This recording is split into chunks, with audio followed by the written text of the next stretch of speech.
Hey everyone, welcome to this awesome 3 day event in which we'll be covering the future of top 10 sectors which are going to shape uh, the economies worldwide.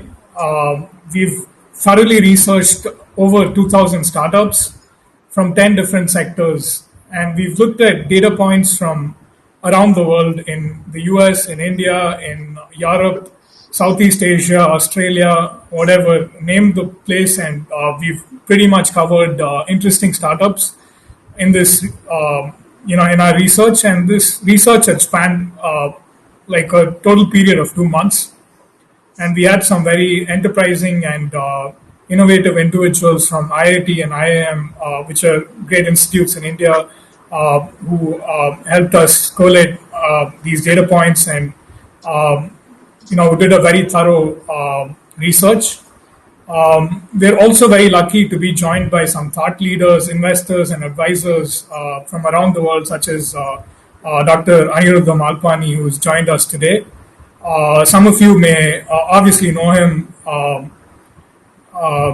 He's a very, very popular Indian angel investor. He's the founder of Malpani Ventures, and he funds frugal innovation in India.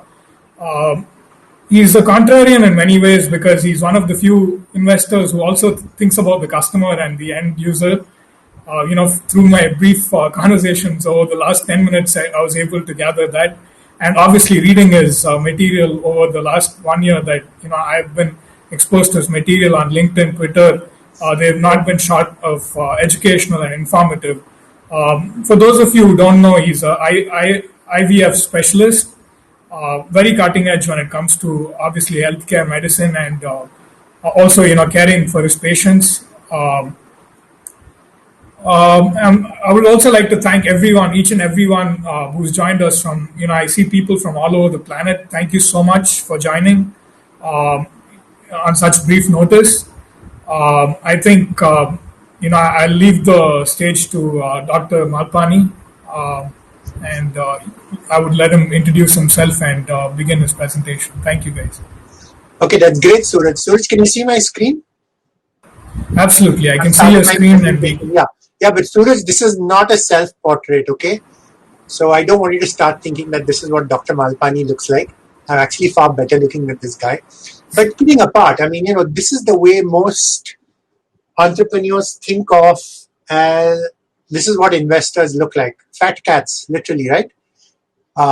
Usually rich white males with a cigar in their hand and who pretty much have the power to tell you, hey, we can make you a unicorn or we can't. And typically what happens is the commonest response, so whenever you go pitch to an investor, is a no. But if you notice, the reason I put up this no is to tell entrepreneurs, just like investors say no, you should actually be saying no far more frequently than what investors do. Because interestingly, investors can't do anything without entrepreneurs, but entrepreneurs can happily do a lot without investors. But unfortunately, if you read what the modern press, the startup press typically has to say, it's all become so screwed up. It's like, the first thing you do after you graduate or whatever else is you create a business plan and you go pitch it to investors and you raise tons of money from them. And then you go around implementing or executing. Something which I think is completely topsy-turvy. It doesn't make much sense to me. And I think people have forgotten that that's not the way businesses used to be developed. And businesses have been developed for so many years. It's not just the last 20 or 30 years that, businesses are being started. Of course, in the past, you didn't call them fancy things like startups and you didn't call business owners entrepreneurs, but a business was a business. Its purpose was to add value to the customer and enough value that the business owner made money from it. So he had money to pay his employees, he had money to pay himself, and he had money to grow. And the way people did that typically, of course, if you were lucky and you were born with a silver spoon, that's different, but most people aren't. And therefore, you bootstrap. And I honestly think that the first thing you need to do is understand that going to an investor is completely optional. And bootstrapping is the way to go because it's true for multiple reasons. I think it's great for your self-confidence and your self-esteem. Hey, that I'm not dependent on someone else's money in order to be able to do this. It shows not only that you can implement on no matter whatever little money you have, even if it's 1,000 rupees to start off with, it also shows that you have faith in yourself. And the reality is, if you don't have faith in yourself, if you're not going to be willing to invest in yourself, why do you expect your investors to do that? And there are multiple ways of doing it. And again, you can easily Google a lot of this stuff. Unfortunately, this is not the stuff which all the startup media will talk about, whether it's Your Story or Inc42 or Economic Times, because guerrilla marketers will not waste money on issuing press releases. But the truth is that your best source of funding is your customers. It's not investors. And quite frankly, if you can get paying customers, trust me, the investors will follow very easily. But it doesn't often work the other way around. Just because you have investors, you're going to be able to get paying customers. And sometimes it's actually the opposite, is that once you have investors, most people will throw that money, they will burn the cash because they've got so much, and they will waste it on acquiring disloyal customers by giving them discounts. So you end up doing a lot of stupid things.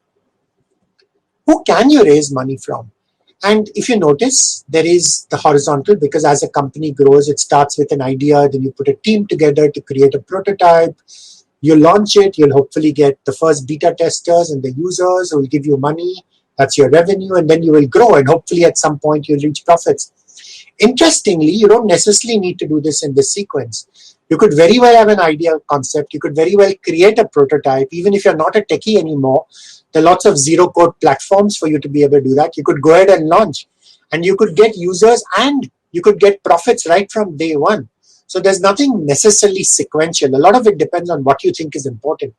And I think the good thing about this COVID crisis is that it's shown people that unit economics still makes a lot of sense. You cannot depend on the generosity of investors to stop you from growing belly up. The good news is, of course, there's lots of ways of raising money. Crowdfunding hasn't ever become very mainstream, but the reality is it works very well. Not so much as a way of raising money, but as a way of seeing, is there a market for the product which you're trying to create? That's where the crowdfunding for rewards comes in. And then if you start off, like I said, you start with bootstrapping, and then if you're lucky and you have friends and families in the right places, then you can get money from them. Public supports and grants are usually great if you're academic or if you have a company which requires lots of patient capital, because, for example, if you're doing something like in pharma or in healthcare, then grants are valuable, or in deep tech. Then, of course, you have accelerators and incubators who will try to help you to get your business plan ready, help you to pitch, do the right introductions. And then you have angels and VCs, and these are completely different animals, and I'll come back to that in a minute. And by the time you started making decent money, then you can actually go to banks and again either raise money. And often people think equity is free, but the money which you can get from banks, if they're willing to lend it for you, is actually the cheapest way of raising money. A lot of people come to me and will say, here's this great idea, it's better than anything you've ever seen, and we'd like to raise funds. And hey, you're an angel, you're supposed to provide funds for seeds, right? The reality is ideas are a dime a dozen. And I know everyone hates this because obviously your baby is the best looking baby in the world and your idea is the best idea in the world. But the truth is most ideas are bad. And you only realize this when you have lots of ideas. And then you look back at some of your original ones and say, God, what an idiot I was. What was I thinking? Don't fall in love with your ideas. It often doesn't help. And the secret is to generate lots of ideas, because the more the ideas you have, the more you'll be able to marry them, merge them, come up with clever things, and then come up with the right one. Honestly, don't worry, anyone's going to steal your ideas. This is a constant concern. This investor will listen to my pitch, share it with his useless nephew, who will then go ahead and create the company, and then he'll get the funding and everything else, and I'll have nowhere. It just doesn't work that way. No matter what you might have heard, we have enough on our plate to sit in instead of wasting time trying to steal other people's ideas. And I get lots of great ideas, and if anyone is running short of ideas, I'm happy to hand mine free, no strings attached. And everyone talks about passion, but honestly, passion is necessary because you need to be perseverant in this, but it's not sufficient ever. The good news is finding investors is simple, but it's not easy, and people often get confused between the two. I think 30 years ago, it was honestly much harder, and you needed to be an IIT grad or an IIM or an Ivy League. So, your old boy network would open all these doors to you. That's no longer true. Any decent investor worth their salt will have a website. You can send a cold email, and part of the job is to reply to emails. You can, of course, use LinkedIn. Incidentally, you can't use LinkedIn to reach out to me because I've been kicked out of LinkedIn. Long story, but we have a website, so you can use that. Warm introductions are helpful. Now, let me explain a little bit. Warm introductions will help in the sense it will increase the chance of you getting a response to your email, but that's it. You can knock on the door and, maybe the warm introduction will help the door to open, but once you're inside, you're completely on your own. I think the secret is, and this is something which disappoints me a lot about Indian entrepreneurs, is they don't make any effort to establish themselves as thought leaders in their space and their domain. And they've actually got so much domain knowledge because this is what they do day in and day out. And they should be posting on a regular basis about their domain, their customers, their success stories, their experience as founders, their experience with investors, everything.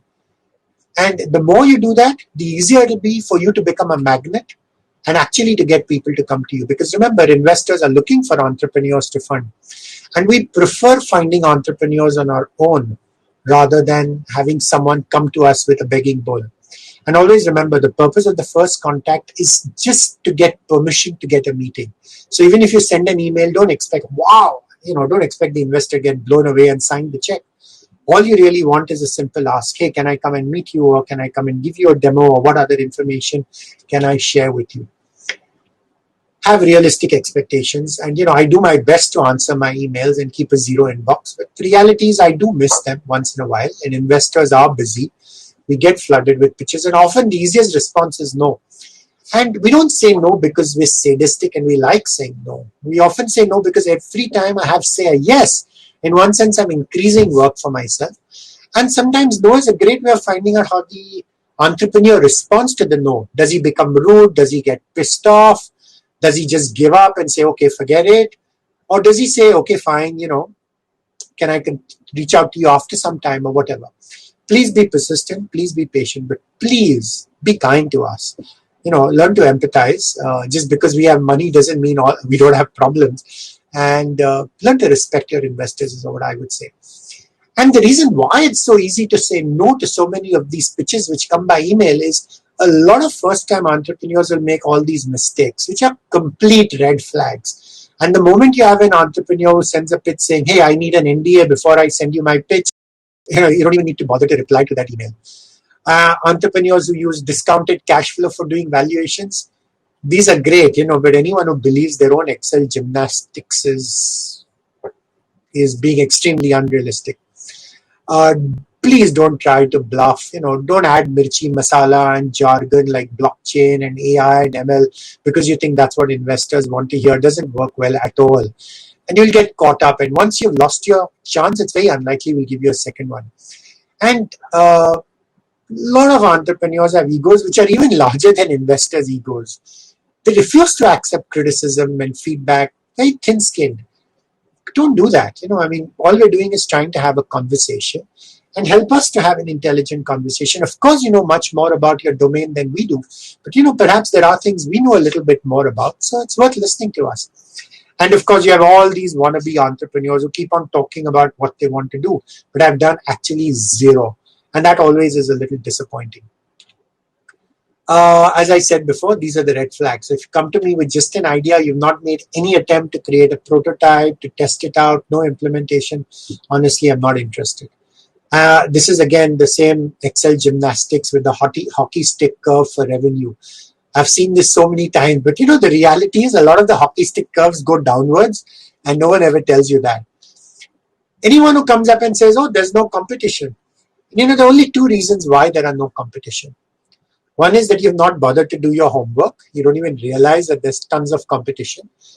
And the second is that your idea is so bad that other people have tried it and it's failed so often that they don't want to try it anymore. There is always competition because obviously the users whom you want to serve are having their needs served in some fashion or the other. Whether it's the existing incumbents who aren't doing a very good job, whether it's someone else, whether they are cobbling a solution which doesn't work very well, but of course it's there. And this is the biggest problem which entrepreneurs have. It's not competition, it's inertia. people are very reluctant to change. Once you had doing things in a particular way, even if it's a messy way, it's your way. You're used to it. I don't see any need to change, and that's hard.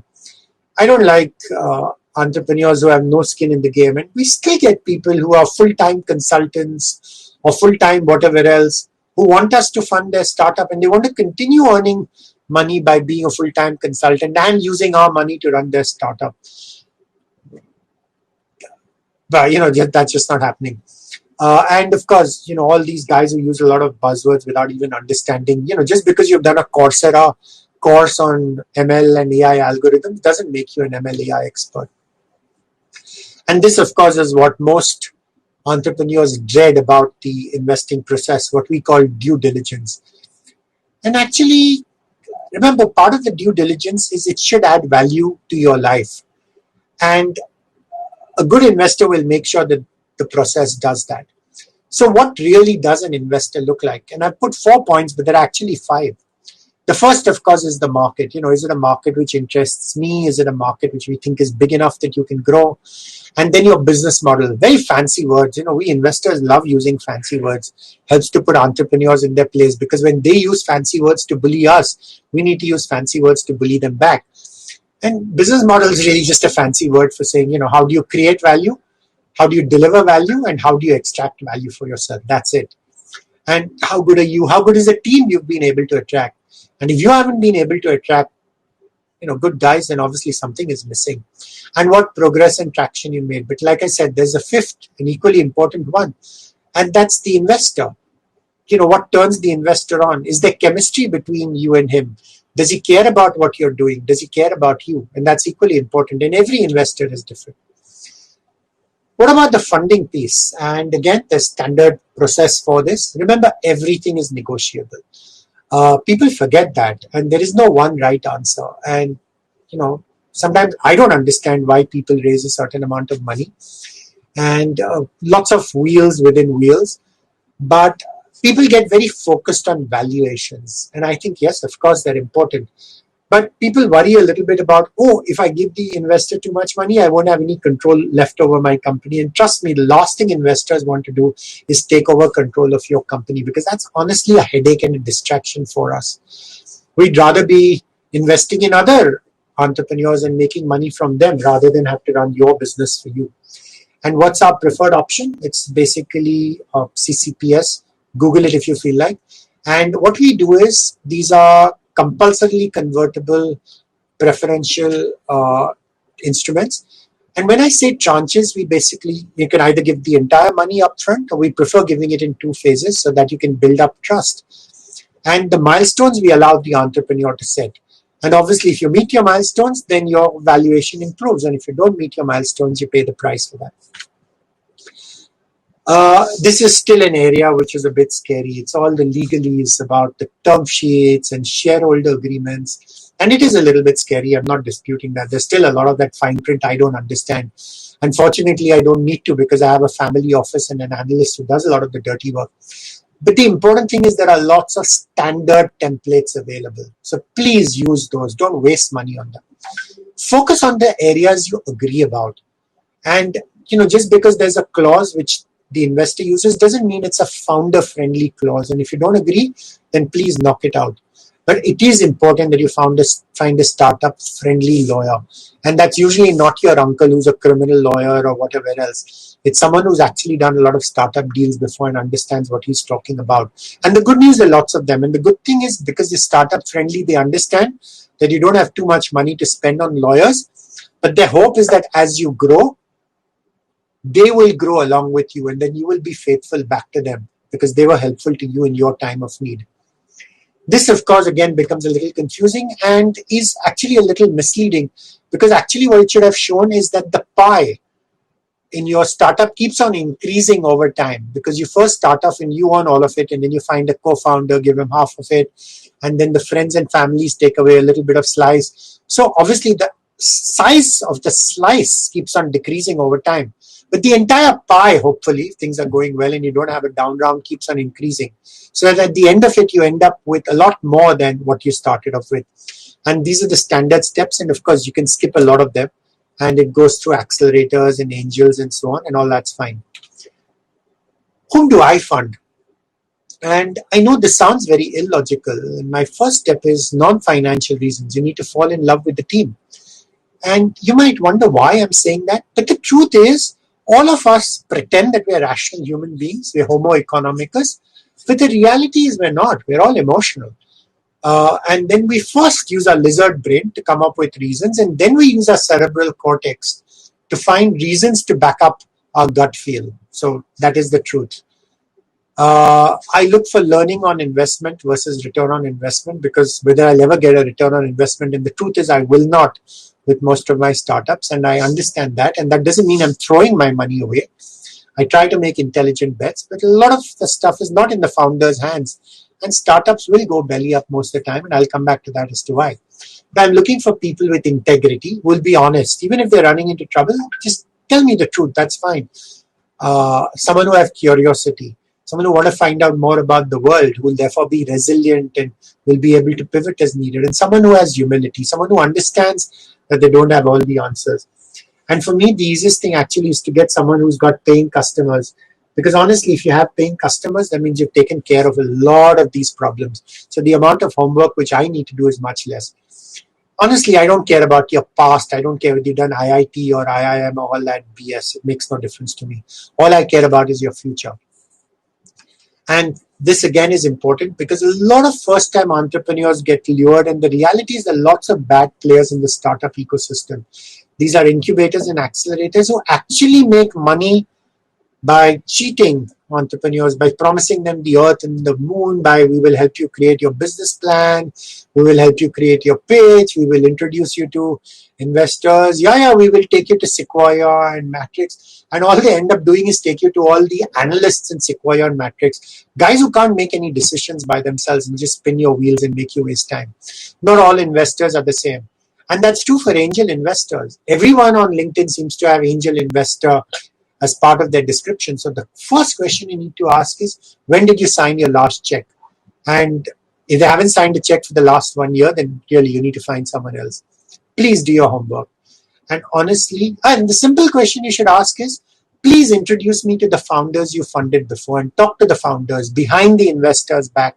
And they'll tell you, is this a guy to take money from, or will he make your life miserable? Because they can. And again, treat the money with respect, please. Raising funds means taking a lot of responsibility. And I think, yes, it is a marriage, hopefully happy marriage, but a lot of these marriages will end in divorce. But I think, treat your prospective investor like a prospective father-in-law. So you're on your best behavior, both before the marriage and afterwards also. Be kind to your investors. Like I said, treat them with respect. We've written the first check for you. We've put our money by trusting you. And honestly, if you don't trust and respect the investors, then please don't bother to engage with them. And that works both ways. So if you don't respect them and all you want is their money, they're honestly not the right guys for you, because they will make your life hell. And conversely, if the investor doesn't respect you, gives you an appointment, keeps you waiting, cancels at the last minute, makes you run around, if he doesn't respect you, you've got better things to do with your life. Like I said, investors complement entrepreneurs. That's why I put up that slide of a marriage. Both people need to bring stuff to the party. We all think we provide value, of course, but we try to provide a 30,000 objective view. We've seen lots of mistakes other startup founders have made. And most likely you will make the same ones. Or maybe you'll come up with new ones we haven't seen before. We'll help you avoid some of them. We can help you improve corporate governance. Now, this is not a word I used to understand, but it's actually very basic stuff. Are you paying your taxes on time? Is your paperwork complete? Have you filed your ROC returns? Have you filed your taxes on time? Because all this will then blow up in your face if you don't bother. And yes, we help you with your next round of funding, because at some point, once you raise one round, you will require to raise more. And once you raise a second round, the second round investors will always talk to your first round investors, and you want them to say good things about you. And if they don't say good things about you, trust me, you're in deep doo-doo. And I think equally importantly, we help you to focus. And the reason we can do that is because you're so deep in the trenches that it's often difficult for you to step back and figure out simple rules like the Pareto rule. 80% of your value comes from 20% of your customers. Who are these customers? Which are the SKUs you should be focusing on? Which are the ones you should stop? How do you simplify your life? Common sense questions, but we'll help you ask them. And we'll insist that you answer them.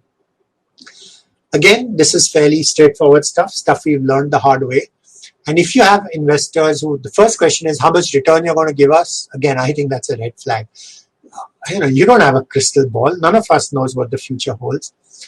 The secret, like I keep on saying, is don't sell your company. Get investors to come to you. And people say, why will an investor ever come to me? And they will come to you if you post frequently online. Whether it's social media, whether it's your blog, whether it's your customer success stories, whether it's how you've helped your customers to generate money, how you've generated money. Do this frequently all the time. It's great discipline. And if you do it well, not only will you get better at it, because the key skill for an entrepreneur is to sell all the time. And again, if an investor says no, don't get upset. It just means not yet. But if you've done a good job of engaging, you can ask them why they rejected. Sometimes you get an answer and sometimes you don't. That's fine. And again, learn to negotiate. Don't be too rigid. And on the other hand, don't be too flexible just because you're desperate for the money, and don't bend over backwards. Please remember this. Funding is no validation for a business. And just because a VC gives you money doesn't mean that, you've now reached nirvana and you're going to do well. It just doesn't work that way. Only repeat paying satisfied. And all these three words are equally important.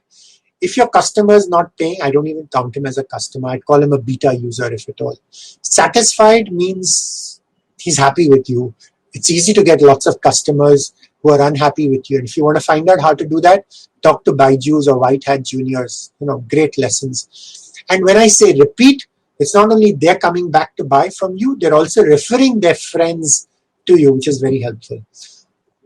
Lots of vanity metrics, and I see them all the time. How many downloads we have, and what do I care how many free downloads you have? I want to know how much money you made. I don't care how much traffic your website gets. All that's great, and that was true even in the 1999 dot-com boom days, where you talked about eyeballs and stuff like that. But really, that's a trap. And if someone says no to you, it's nothing personal about it. Please remember that. And ideally, every no should make you a little bit sharper, and you should have learned something from that engagement. The biggest problem is everyone wants to compare themselves with the unicorns, because all this startup press only talks about the unicorns because they're the ones who have the money to issue the press releases. But they're the outliers. They're often very misleading. And always remember, investors are optional. Again, angels are very different from VCs. We invest personal money. It's hard-earned money. But because it's personal money, angels come in all shapes and sizes. There'll be an angel who will only write one check as a life. There'll be someone who writes them frequently, regularly, like I do, because I enjoy it. And every angel will have a sweet spot depending on their preconceived notions, their own experiences. They all have different motivations. So like I said, interview the founders, find out when this sound the last check. But they're very different from VCs because VCs have an institutional structure. And there are general partners who run the VC fund, but they're answerable to what are called limited partners. And VCs may have tons of money, but they have lots of constraints as well, because they need to keep on raising funds. Just like entrepreneurs raise funds, VCs raise funds all the time. They need to do it every 3 or 4 years, and therefore they need to prove to the guys whom they're raising funds from, which is typically, money with deep pockets, whether it's sovereign funds or pension funds or mutual funds or whatever. And they basically have an institutional imperative because they have a fiduciary responsibility to their limited partners. As a result of which, the decision making is very formalized. There are lots of systems and processes and checkbox which they need to fill in. So it's often decision making by investment committee. Some more bitter truths. Most startups fail. No one knows which startup will fail. If we did, then we'd be much richer than what we are. And it is a numbers game, and that's why it's called the portfolio. And, 90% of the money which VCs make will come from 10% of the startups, but no one knows what the startups are going to be in advance. What goes up usually went down first. And, if you can get one of these startup founders drunk in a bar, and then you can learn the truths, because you'll often not find the truths. They won't share this publicly. And the reality is all companies always need more money all the time. So just because you've raised once doesn't mean you're done. You'll need to keep on doing it. Risks, of course there are risks, but that's the reason why you wanted to do this, because you're willing to take on those risks. So again, be prepared for failure. no loss of face when you fail, because you are taking on an enterprise where the odds are stacked against you. Learn to be resilient. And I'll tell you one thing, you may or may not make money. You most likely will not make money, but it'll be a great journey because it'll teach you a lot about yourself, your ability to lead, your ability to convince other people, and a lot about the world, because you'll come across all kinds of characters, employees, competitors, the press, regulators, income tax officers, investors, you name it. They'll all teach you something if you're willing to learn. Having said that, it's a lonely journey. It's kind of hard when you're not sure, hey, do I have enough money to pay salaries for next month? Lots of emotional angst. And it's right, it starts from convincing your family members. What the hell did you do IIT for? You're getting a job with Infosys. You're making that much money. What's the need for you? Chuck it up. And you need to find support. And the best support is often from other founders. And, you need to form your own tribes. And the good news is it's become easy to do that. And a great way of forming your own tribe is to share your journey with other people on a blog or on social media, and you'll get lots of other entrepreneurs say, hey, I've been there, done that, how did that work for you? And you can actually support each other. And the good thing is entrepreneurs will not bullshit other entrepreneurs. Maybe that's too generalized, but most entrepreneurs won't bullshit other entrepreneurs. What about mentors? Again, such a misused word. I think there's a big difference. And the reality is there are lots of parasites in the startup ecosystem. You've got to be really careful. Everyone wants to call themselves an investor or a mentor. There's a big difference. One thing I'm very clear about. Anyone who mentors you has to do it for free. If he charges money, he should not be calling himself a mentor. And if you don't believe me, please Google and look up Wikipedia for what a mentor means. A mentor does it because he cares about what you're doing. He cares about you. And it's up to you to add value to the mentor's life, just like he adds value to yours. But this is often not financial value. There is something called emotional value. There is something called non-financial value add. Consultants are free to charge. They're clearly saying that upfront, whether they call themselves consultants or coaches. And if they add value, you should be happy to pay them. Don't crib. And again, investors are very different, because I think investors actually put our money where our mouth is. So we give you money. Most consultants take money away from you. Again, incubators come in all shapes and sizes. There's some great incubators and accelerators out there, and some terrible ones as well. So be careful. It's very helpful to set up an advisory board. Lots of people are very happy to serve on advisory boards. It gives them a kick, and they'll often do it for free. But if there are people who care about you and have your best interests at heart, very helpful to use these guys as a sounding board. Will tell you what you should be doing. So what are the key ingredients you should be looking for if you want to learn? You need to learn how to sell. That's, if you can sell, you can get away with anything, honestly. Please don't sell unethically. That's my only request. Sell ethically. But if you can sell, everything else will fall into place. And in order to sell well, you need to tell stories. Like I said, a lot of these are emotional decisions. You need to reach out. You need to bypass people's rational brains to get to their lizard brains. You need to lead a team, which is extremely hard, because obviously as a successful entrepreneur, usually a micromanager, you're used to doing everything yourself, but that's not the way to grow. You need to get your hands dirty, of course, because you're leading from the front, but you need to be patient and persistent. And the best way to learn quickly is not by doing an MBA, but to work in a startup. And the great thing about working in a startup which is growing quickly is they're very happy for you to do as much as you can. So no matter what your job description is, if you volunteer, they're happy to help you learn. And this way you're learning on someone else's dime. Okay, so last few slides left now. We have a lot of information. This site is called Startup Mentors, and it's called Startup Mentors because it's free. Please have a look. There's lots of resources which we can use. Ask questions. Please answer questions. Most people have been through the same angst which you're going through. Again, I'm actually very happy to fund failed founders. The way I look at it is they've already made their mistakes on someone else's dime, so hopefully they won't repeat the same mistakes. They will make new ones, and that's fine too. I strongly encourage you, before you talk to an investor, please buy this book. It's a great book. I learned a lot from it.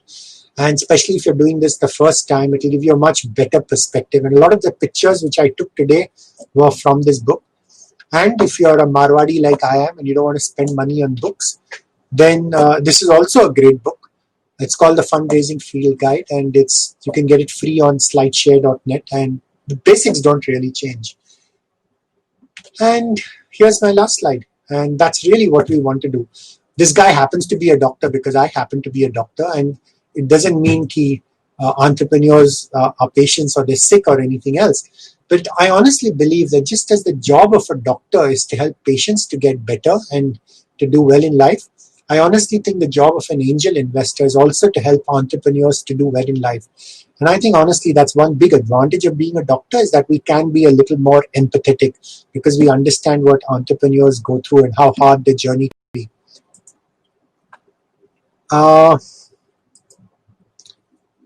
Okay, have I put everyone off to sleep? Looks like it. Not at all. It was a wonderful presentation. So much value and so many things I learned as well, being an entrepreneur, investor of sorts into many of. So, because Suraj doesn't have a choice, he has to say nice things to me. He can't say No. idiot. Well, I wish I'm never ever going to call you again. Sorry, Suraj. I have mathematical proof that there was actually increasing viewership as we went along. Means more people kept joining in, and people were retained and sustained.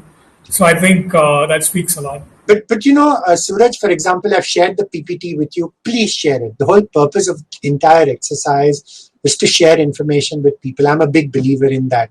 And I think the part of the problem with the startup Indian ecosystem is that information asymmetry, which exists at multiple levels. It exists at the level of investor versus entrepreneurs. Investors will often not necessarily be transparent, and the way they approach is like, oh, entrepreneurs come to us with a begging bowl, so we can pretty much bully them and make them. I don't like that. I honestly get upset with Indian entrepreneurs as well, and I think a lot of them are very selfish, especially the guys who've been doing this for 2 years and 3 years and 4 years, and you've forgotten how hard it was when you started on day one.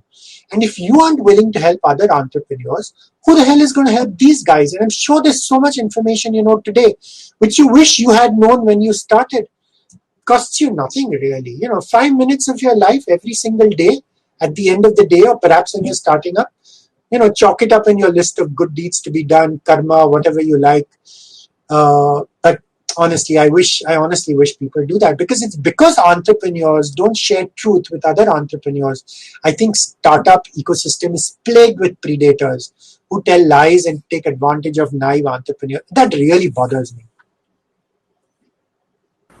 Yeah, in fact, we don't even collect emails for the info we give on the website on 18ventures.com. So we've put out a lot of valuable stuff on sales, as Dr. Malpani said about sales being very important. Most of our content is free. Nothing, we never charge for any content, and we don't even take emails. So I'll definitely post this onto our LinkedIn page also for everyone to revisit. I can't post on my LinkedIn page, you know that. Yeah, but I also like what you had to say about Byju's. It takes a very strong person to oppose, especially in India, with the Indian team also wearing Byju's, like right over here, and it says Byju's India, as if they own the entire. I honestly think India mein to sab kuch big gaya hai at whatever level, and that bothers me. Maybe I'm old-fashioned, whatever else it is, but why did my mother teach me Ramayan stories and Mahabharat stories? And was it all just hot air? Or was it all rubbish? And do we have any self-respect? And do we care about our future generation? And are we willing to swallow all this just for the sake of money? Honestly, that bothers me. And, at some point, how many, like they say, how many steaks can you eat? And honestly, happiness flattens off at some point. But I don't understand a lot of this stuff. But still learning. Yeah, and it also is very unfair because only Byju's can get Shah Rukh Khan to market for them. Like me, I can't get Shah Rukh Khan right now. Maybe someday, maybe someday I'll do the same. Who knows? But it's still unfair. I think. But I actually think the mistake you're making is you shouldn't be playing to your strengths, not your weaknesses. You should not be doing what the other guys are doing. That's a dumb move because that's already saturated, and that bothers me. All these guys, all they do is ज़्यादा पैसा मिल गया investor से तो खर्चा कैसे करेंगे? How do we quickly consume this money? Because if we don't consume the money, then my investor will give me a hard time. What the hell did I write $1 billion check for you? What have you done with it? So the quickest way to burn this money is to find one of these overpriced has-beens and give it to them. And your heroes should be your successful customers. Make them the heroes of your stories. They want to be the heroes they are the true heroes. and they're not going to charge you all this kind of rubbish. And there's so much more authenticity. And maybe Indians are stupid, but we won't remain stupid all the time. And at some point, who's going to trust a Shah Rukh Khan or a Madhuri Dixit or whatever else? और हमको भी समझता है यार, पैसा बना रहे हैं, इसके लिए बात कर रहे हैं. So you can fool lots of people lots of the time. And I think in India, it looks like you can fool the majority of the people the majority of the time. But at some point, bubbles do burst. Maybe in India, they just take longer to burst. But I don't trust any of these ads. I don't trust any of these guys. I mean, obviously, it's paid for. But I would trust someone else who told me, hey, I did this and it worked. The trouble, of course, is that these guys then pay all these people to put up all these false testimonials and these 5-star ratings. So it's honestly become harder. But I am hoping that someone will call them out. So we are going to Mumbai High Court. So we'll see. So we can follow that. Interesting. And I agree with that philosophy that capital is not a constraint. If anything, you should look at it as an advantage if you don't have capital, because you can think in different ways. For example, now you mentioned Shah Rukh Khan. Maybe you can use local champions or your own customers to sell. And you should, because there's that freshness and the ability of that parent to identify with that child. Say, hey, my child looks exactly like that child, and if that child can do such a smart thing, तो मेरा बच्चा दूसरे से थोड़ी कम है, मैं भी कर सकता हूँ. That's the kind of message which you need to give. Do you want to read out some of the questions? Do you want me to? Absolutely. In fact, I can even leave the stage open for people to raise their hands. So whoever wants to come on stage and ask Dr. Malpani any questions. Yeah, if you get bored of Suraj asking me questions, hey guys, feel free to ask me some. Sorry. So someone said, could you please elaborate on the LOI versus ROI? So typically, most people think paisa dete ho, so you need a return on investment. And again, the fancy word is internal rate of return. I didn't know any of these words. I also had to learn them the hard way. But now I can drop them at the drop of a hat. And I can get away with it because everyone's very polite. And no one says, yeah, doctor, define what internal rate of return means. I don't have to write out the equation or anything anymore. I don't need to give these tests. So all I'm saying is the financial return on investment can be measured. The learning on investment can't be measured. I always tell people, these startup entrepreneurs who've taught me the most are the ones who've cheated me. The ones they've taught me what not to do. Now, I did them in my early days, which obviously hurt a lot. And a lot of time when you get cheated once, you say, all these entrepreneurs are cheats here. Jaane to kaun paisa karne wala hai, sab paisa doob jata hai. All this is rubbish. And fortunately, I didn't. But the point remains is that the lessons they've taught me makes my filter so much more effective. So it's so much easier for me to say not no to lots of guys because they remind me of these guys. Hey, yeah, I've been through someone like that, makes tall promises, drops names all the time, talks about what he's going to do, never bothers to deliver, makes commitments and doesn't live up to them. And this he does before he's taken a single naya paisa from me. Imagine what he's going to be like after he takes the money. So, I have a BF and AF, before funding and after funding. And good entrepreneurs remain exactly the same. And actually, the funding should be a seamless process. And interestingly, we do a lot of that. We actually try to do as much of our due diligence before issuing a term sheet. That sounds completely counterintuitive. We're effectively telling entrepreneurs, open your kimono before I'm going to give you a term sheet. And a lot of people are worried and scared, and this is proprietary information and stuff. I say, look, if you don't trust me, because the only thing I care about in my life at this stage is my reputation. And if you don't trust me and you think I'm going to misuse what it is, don't even come to me. Don't waste my time. Go find someone else. I don't care. I set my own rules, but I live by them. And I will be honest, and I expect you to be equally honest. And if you think that makes sense, because the advantage is if you do that and we do your due diligence upfront, not only does it make it much easier for us, because then we don't issue term sheets and take them back either, like a lot of other guys do. But much more valuable, we will identify the lacunae and the deficiencies in your process, which obviously you're completely blind to, which is not surprising because you've not done this before. So whether we give you money or not, we will help you run your startup better, and we'll increase the odds of you raising money from someone else. And if you do a good job answering our objections, we'll give you the check as well. We won't play games with you. So I'm just giving examples of what we try to do differently. We're a team of doctors, Scale Healthcare. Hey, the one good thing about me is, he's very easy to contact. I have a website, malpaniventures.com. You can Google me. I have a website, drmalpani.com. I answer my own emails. So, I don't try to hide. So really, none of that is a problem. Why do investors inflate valuations and pressure startups? Feel like a Ponzi scheme. You're asking the wrong question to the wrong guy. I don't understand any of this stuff myself. So some of it amazes me. I guess when you have too much money, and I think this is what happens, it's a cycle. If you're interested in economics, you should read about the Hyman-Minsky instability hypothesis, about how everything in life goes through cycles, and honestly, that's true. And when there is too much capital, when there's too much liquidity for whatever reason, that liquidity has to go somewhere. And some of it will end up with startups. And if it does end up with startups, and you don't realize this, but a poor VC. For me, I have 100 startups I can write checks for because my check sizes are small, 1 crore, 2 crores, 3 crores, not a problem. Lots of businesses can absorb money at that kind of level. But a VC who signs checks and who needs to sign checks for at least 100 million or 200 million, because agar usse kam check sign karega, to it's not going to affect his overall needle at all. So he can't afford to get distracted monitoring 10 different startups who've given $10 million checks. So the number of startups he can give money to is actually so little. And that's why you see the same names raise the same $100 million checks on the same guys, because there's nowhere else that money can go. So you should feel sorry for them, not excited. I'm going to contact you, doctor. Yeah, of course, please. Interview the investors. Ask them what's the best time stage to do that. If you ask me right now. All this is public information. Why would I hide any of this? We have a website called malpaniventures.com. It lists our portfolio companies. You can easily Google them. You can talk to all the founders. Ask them questions about me behind my back, please.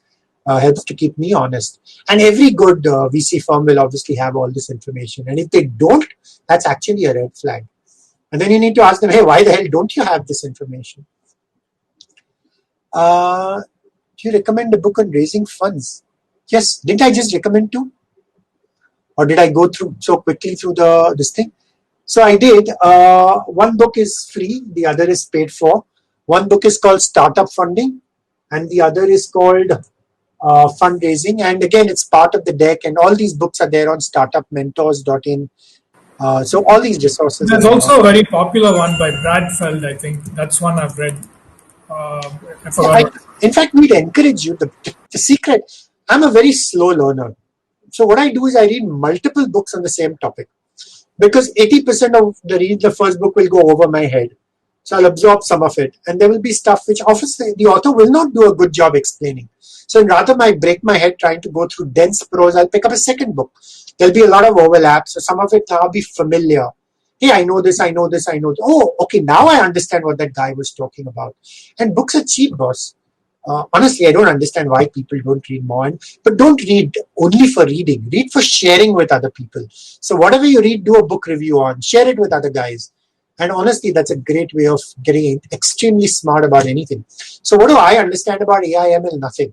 But I'll buy at least 5 books on that. So, what does predictions mean? What does machine learning mean? What is GPT-3? And the good thing is it's not very hard to learn any of this stuff. And honestly, that's, like I said, I measure learning on investment. And that's what makes life fun a bit. But the good thing is if you know a little bit more, it's very easy to call out the bullshit which a lot of entrepreneurs fill their decks with. So I often need to do that as self-defense. What if you're actually an AI company like us? We actually build AI, and we've been doing it for like 6 years. Of course there are. Palantir is an AI company. Where am I saying there are no AI companies? So I think that's the reality. And in a way, if I were you and I were pitching, I would start off by addressing the elephant in the room. I'm sure you must be fed up of hearing of all these guys who use AI ML. But hey, this is what makes us different. The way my worldview, and again, like I said before, it's generic. And the honest answer for any of these things is it all depends. How can one size possibly fit all? But my worldview for technology is simply a tool. And technology at some point is a commodity. Maybe some technology is an expensive commodity today. Like, 5 years down the road, a smartphone was an expensive commodity. Today it isn't. An internet connection bandwidth was an expensive commodity. Today it isn't. Cloud was expensive. Today it isn't. all these commodities will become progressively cheaper. And then it's up to you to prove that you're adding value to the customer's life. Does that answer your question at all, Suraj? Absolutely. So I don't care whether you use AI, ML, or whatever else. You show me how you're helping the customer solve his headache. So I'm quite okay with, granting you that, say this is a black box, and then, you're making money from it. I think that's fine. How important is CAC on an early stage company? Of course, it's important. I mean, and ideally, cost for customer acquisition in a good startup, if you believe in guerrilla marketing, I actually think should be zero. That gives me a lot of conviction, which means your existing customers are so pleased and excited with what you're doing. That's necessary, but not sufficient. Plus, you're making it easier for them to refer their friends and buddies and everything else to you, so that not only are you adding value to their life, you're adding value to their friend's life. So ideally, all CAC should go down to zero. Typically, of course, most of it is very lazy. अरे यार पैसा है, how do we get more customers? दूसरे लोग क्या करते हैं? Google AdWords run करते हैं, चलो अपन भी Google AdWords run करें, which is great. I'm a Google shareholder, so I have no problem with that. All that VC money which goes to the startup finally ends up in Google's coffers, but not a very creative or an intelligent way of acquiring customers. CSC LTV, yeah, 14 and sorry, 1 to 4 is reference. Yeah, sure. Again, I think all these are generic numbers. If your cost of customer acquisition, like it is, do you remember Hotmail? Or you're too young to remember Hotmail? Suraj Bhatia's cost of customer acquisition was zero. He just put a little line at the end of each email which he used to send. Hey, you want a cool email like this? Sign up here. Finished. Of course, fortunately, in those days for him, there wasn't any Google. So he had to use his brains. He couldn't just throw money at the problem. Related to email, I see a lot of people also talking about how email doesn't actually have network effects. So it might not be the best medium to, sell. Maybe one-to-one it's good, but it doesn't have a lot of network effects. Again, like I said, never generalize. A lot of it depends on how you use it. And don't you forward emails which you find of value? And there are lots of these sites, which because they have valuable content and they want to share. So a lot of Patreon members, for example, will use email to get hold of others or people on Medium and Substack and stuff like that. I don't think it's fair to say one particular thing always works or one doesn't work. It's really a tool. It's up to you to use it. We have a lot of inbound due to COVID. Will this be the same? I think COVID will come and COVID will go. And tomorrow it will be some new crisis. And how does that matter? And, you keep on adding value. And as long as you're focused on that, I think, honestly, that's going to be fine. A lot of this stuff is honestly just a distraction in the big picture. That's the advantage of being 60 years old. I've seen the dot-com boom and seen the dot-com bust and seen the Lehman boom, all that kind of stuff. So हर 2-3 साल तो ये बदलता ही रहता है. It shouldn't really matter.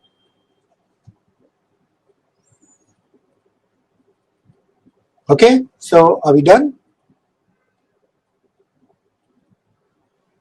We've run out. Leave the stage open. We also run out of our 1 hour, Suraj.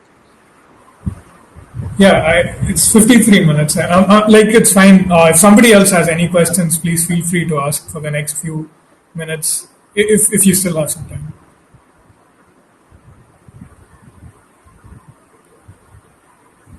Okay. No, and that's, like I said before, it's fairly easy to ask me questions online, and I'm happy to answer. And I'm actually very happy to answer questions because I can convert a lot of these answers into blog posts or into, the way I look at it is someone's asking a question, someone else must be having the same question. So if I'm going to take the time and trouble to answer that, then why don't I answer it in a generic format as well? Yeah, sometimes when I see your tweets, like one after the other, it's like, it's so well thought out. I really wonder how you get that much ammunition for your content. But now it makes sense. You listen a lot to the questions you're being asked. Yeah, I mean, that's fun because sometimes I need to do my homework to answer those questions. And if I've done all that homework, it's a sunk cost as far as I'm concerned. So instead of sharing the answer with one person, why not share it with the rest of the world? That's the way I look at it. Do you want to just include my email address? It's malpani@malpaniventures.com. Can I do that? Let me just try it. Malpani at Um, Sorry, have I misspelled this? Is that correct? Okay, you've already done that. Perfect. Arey yaar, Suraj, you should add some mirchi masala to your session. You should add something like anyone who asks the best question will get a prize. 1 hour, one-on-one with Sure. Dr. Malpani or stuff like that. A bit late in the day now, but something for you to remember. I Okay, don't remember. let's give away one prize on the No, house. I remember, no, but then that's not fair. You should do all this well in advance. You can't just do it in the last minute. But yeah, so I used to do that when I used to go to colleges and stuff like that. You would either give out chocolates. I didn't give out chocolates. I would give out books I'd written to be able to keep people on their toes, so at least they wouldn't go to sleep while listening to the lecture. Sure, we can give away one copy of the startup funding book, like from me, from Aiton Ventures. We'll give away like one free copy of, the startup funding book. No, honestly, I think that's a great gesture, but do it with a condition that whoever takes the book does a review on it. Yeah, correct. I think That that's condition only fair because, otherwise, the whole point is to share it. That's one thing the Indian startup ecosystem does very badly as compared to, let's say, Silicon Valley. And that's the one thing I admire about Silicon Valley is that whatever it is, wash it, dirty linen, wash it in public. That's the only way it ever becomes clean. You don't hide stuff. And it bothers me that Indian entrepreneurs don't share stuff in Indian local languages. So we keep on talking about tier 2, tier 3, Bharat. But hey, the inspiration is to come from, other entrepreneurs. Where are we doing that? You're privileged. You can speak English and you can speak a local Indian languages. Why aren't you transmuting your wisdom and knowledge and sharing it? Selfish guys. Sorry. Why do VCs require so much expertise? VCs will hire very few people. Honestly, most VCs will hire what? Maybe 5 people, 6 people. You really don't require a large team. Because don't forget, the secret is it's not the VC who does the work, it's the entrepreneur who's doing the work, right? That's why VC don't want to copy anyone else's ideas because you need to find someone to run a business. And they don't necessarily have operational strengths. Again, people get confused between VC and PE. So after a VC has grown a startup into a particular size, that's when the private equity players come in. And private equity players will often do things like leverage buyouts and, get a manager and a CEO and stuff like that. VCs don't necessarily want to do all that. So do they employ? They hire anyone and everyone. But it's very, very competitive to get into VC. And there's a great book called Breaking into VC if you want to. But you should wonder why you want to do. VC serve as catalysts. If you want to be where the action is, then you actually should be working in a startup. What one skill quality? There's only one skill quality for everything in life. Learn how to sell. If you can learn how to sell, you can pretty much do anything. And the reality is we're selling all the time. A newborn baby is selling the idea to her mother. Helpless newborn baby. What can you do when you're 3 kilos? Nothing. You're selling the idea, mommy, please feed me, even though you'd rather be watching Shah Rukh Khan on TV. I'm hungry and I'm going to scream my head off and cry until you feed me. So, for a newborn baby, their only selling tool is crying, but it's an amazingly effective tool. You've got to figure out what selling tool works for you. I'm up for a book recommendation. PE firms have worse performance. I think that's too much of a generalization. Business of VC. No, that's a fact from Rai Singhani's book, Business of Venture Capital. Like it's clearly stated, they did research, they found that PE firms who had more MBAs on their board did worse than people who had entrepreneurs on board. Like I said before, you can pretty much massage numbers and, even with this performance data, it's also arbitrary. These are all vanity metrics. It depends on which year I started my study and which year I ended my study. I'm sure you know that. So typically with every mutual fund, they will only highlight the 3 years which they want to highlight. And they'll conveniently forget the before and the afterwards. So, every VC firm is the best VC firm. Why? We're the best VC firm for investing in IT startups who came from Southeast Asia who were founded from 2020. So the whole point is if you define your slice narrowly, of course you're going to be number one, correct? You were first in your class from amongst the bank benchers, correct? So it's just a question of how you want to define first. So I'm not saying, I think, there are bright MBAs, there are not so bright, multiple different things. And these days everything blurs so much. Lots of entrepreneurs go on to do MBAs and stuff. What's the number one market segment?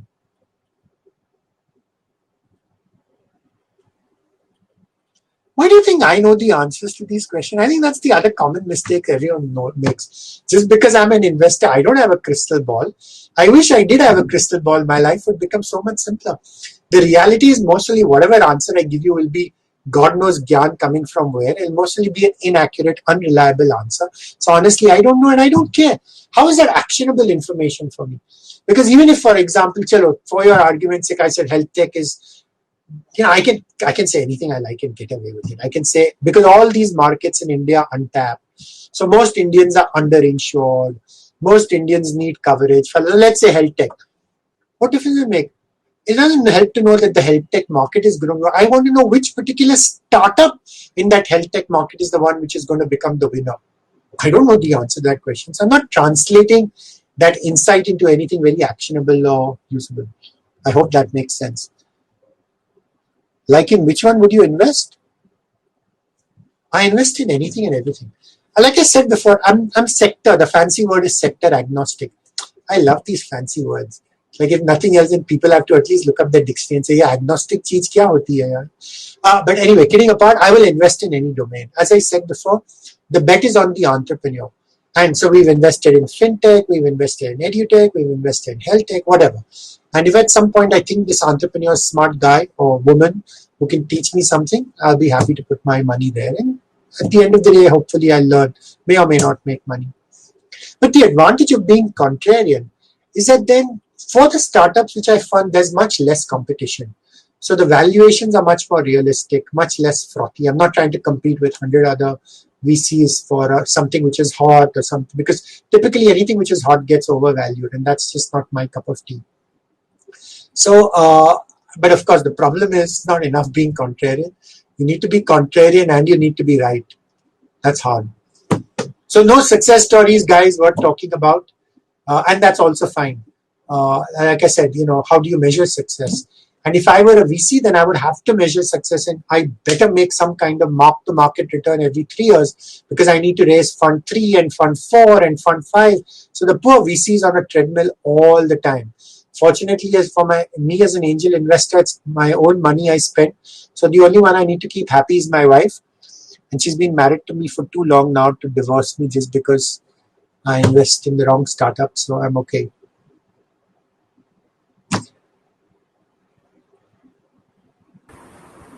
That was very insightful, and thank you once again. I know I've said thank you a lot of times. No, thank you, Suraj. That's always fun. I get energized by talking to people. I am actually, I think I've realized one thing. I'm a real world introvert, but a digital extrovert. I guess digitally it becomes a little bit easier for me. Face to face, I don't know what the reason for that is. Maybe I'm a little high functioning autistic, Asperger's syndrome, God knows what it is, but always happy. Happy to be here, and thank you so much for having me. Thank you. Okay. So I'm we're going to transition into other aspects of the event. So I think at this point, how do I exit? Anil, or that will happen automatically? I'm not sure exactly how that happens, but okay. But I'm not on the screen anymore, so that's okay. You are on the screen. So you'll take me off then when you're transitioning? I don't know exactly how that happens. Actually, I'm not sure. You might be stuck on the screen forever now. I'm kidding. I need to figure this out. Guys, someone help. Share screen. No, what? I have no... yes, I do. Turn off video. I've turned off video. And now I'm going to turn off audio. Is that okay? Yeah, that's fine. All right. Thank you so much, Suraj. Take care. Thank you. Bye.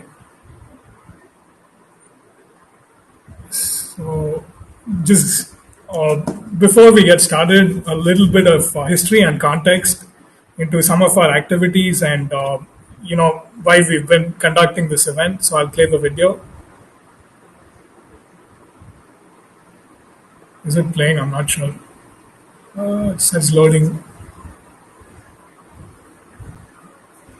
All right. Story is unique, and like every person, every company has a story. Companies are like people.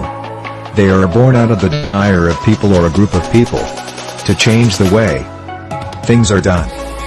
Auden Ventures was founded in 2018 by Suraj. Born out of a desire to make innovation a global movement.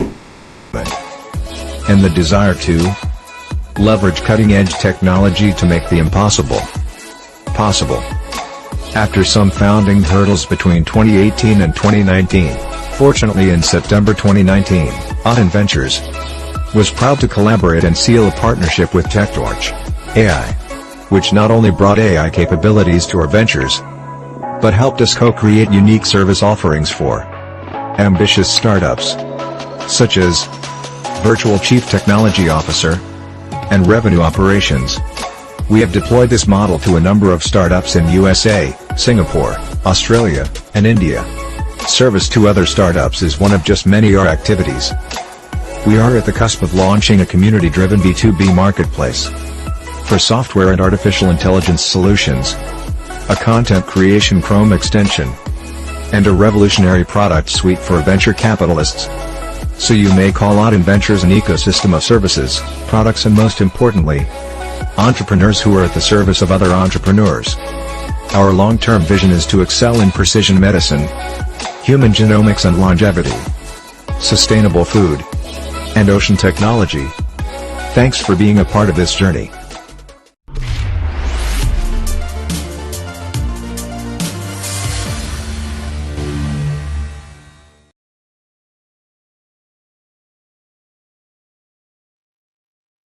Thank you. So I think I used a lot of buzzwords, but anyway, now, but of course, it's a long-term mission, and we're. Why is this playing again? Gosh. One sec.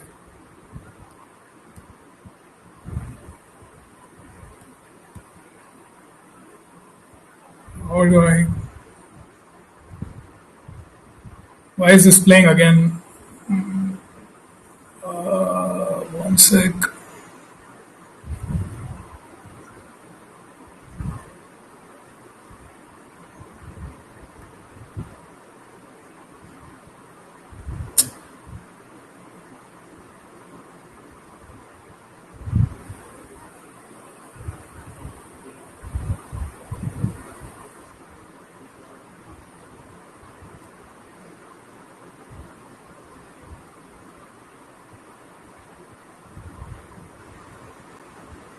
Okay, hopefully this one doesn't start. Okay, sorry about that. I don't know why it played twice, but okay.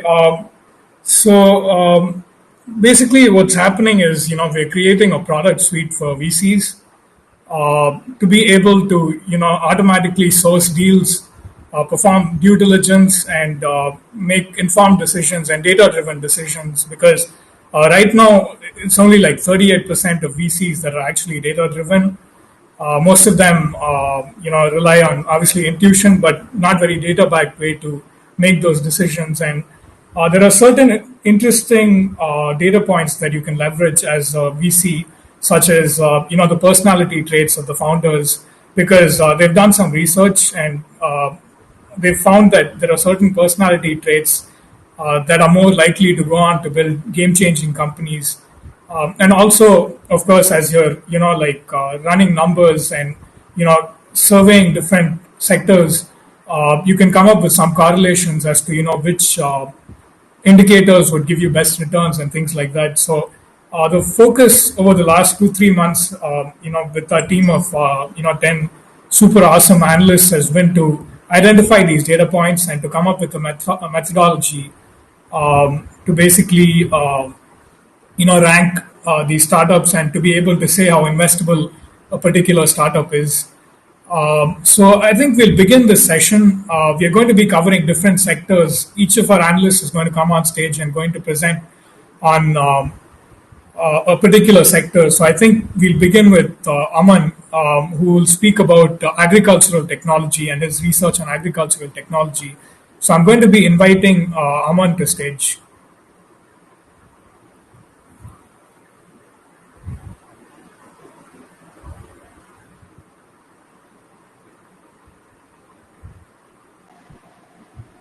Yeah, hi Suraj. Hey, Aman, can you hear me? Okay, I think you can. So I'll please go.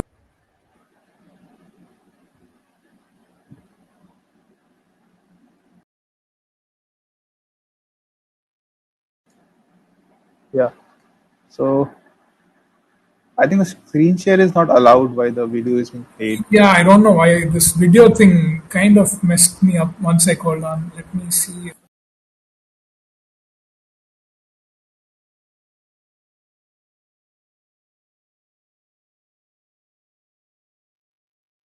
Yeah, I think you should be able to. You should be able to share. Yeah, all right.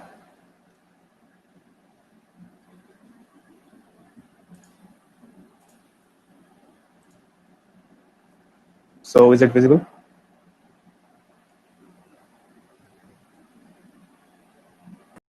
Absolutely. So guys, how are you? So let me first start by introducing myself. My name is Aman Saraf, and I'm a third year undergraduate at IIT Roper with a major in mechanical engineering. So the sector which I'm going to present is going to be AgTech, agriculture technology. And I think by the end of the 10 to 12 minutes, you will be able to get some really valuable insights about this thing. And I'll be starting with some of the like the basic, answering the basic questions like what actually agriculture technology and why we really need to bother about it. We'll go through some of the growth factors and some of the challenges which this particular sector is actually facing. And I have added a bit of a historical element in this sector. So let's keep going. So the first thing first, what is AgTech? It's a very simple question, and the answer is also very simple. Use of technology in the agriculture space, which is actually not only it combines of biotechnologies, the robotic farming model, the agricultural space in terms of farming and horticulture. These all things, when we combine these things with technology and use technology to increase the efficiency and the yield, and thus creating profitability, then this whole setup, this sector is called the agtech sector, or we can say agrotech sector. And it is relatively very less stock sector in the current market, but it has huge potential, and it is kindly untouched potential, as I'm going to talk about later. So why increasing yield is important? So here, if you can see a graph which is stating that the world population has grown from 6.75 billion to 7.674 billion in the last 10 years or so. And this huge growth is going to continue. And I think by the end of 2050, we are going to see at 9 billion world population. And this is thus going to, increase the demand of agriculture yield, because it is an essential sector. And, basic economic states that the increase in demand, which actually, we have to increase the supply.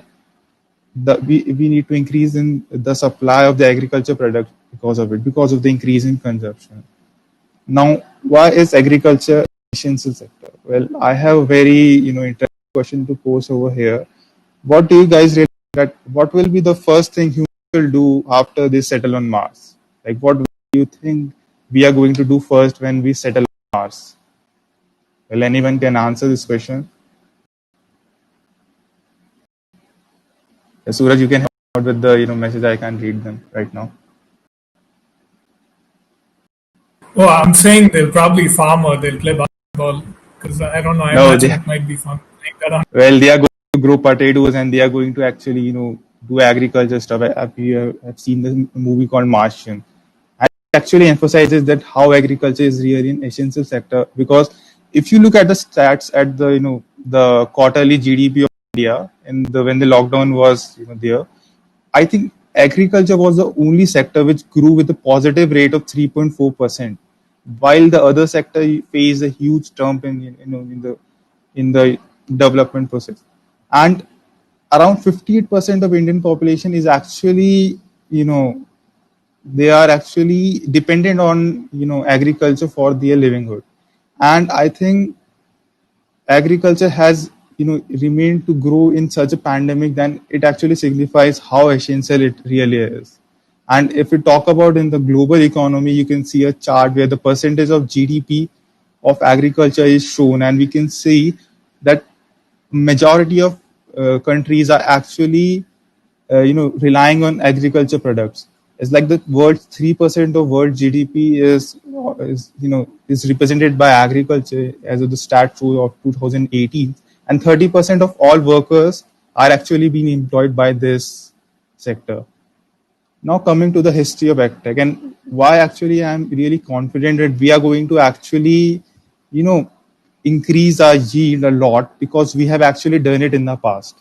If we talk about the green revolution which happened in India in around 1960, the white revolution which was, around the supply chain model of milk, and the manufacturing revolution which actually carry forward from the west to the to our Indian subcontinent, because the farmer actually, now you have seen the farmer had actually moved away from the orthodox practices and actually started using machinery a lot.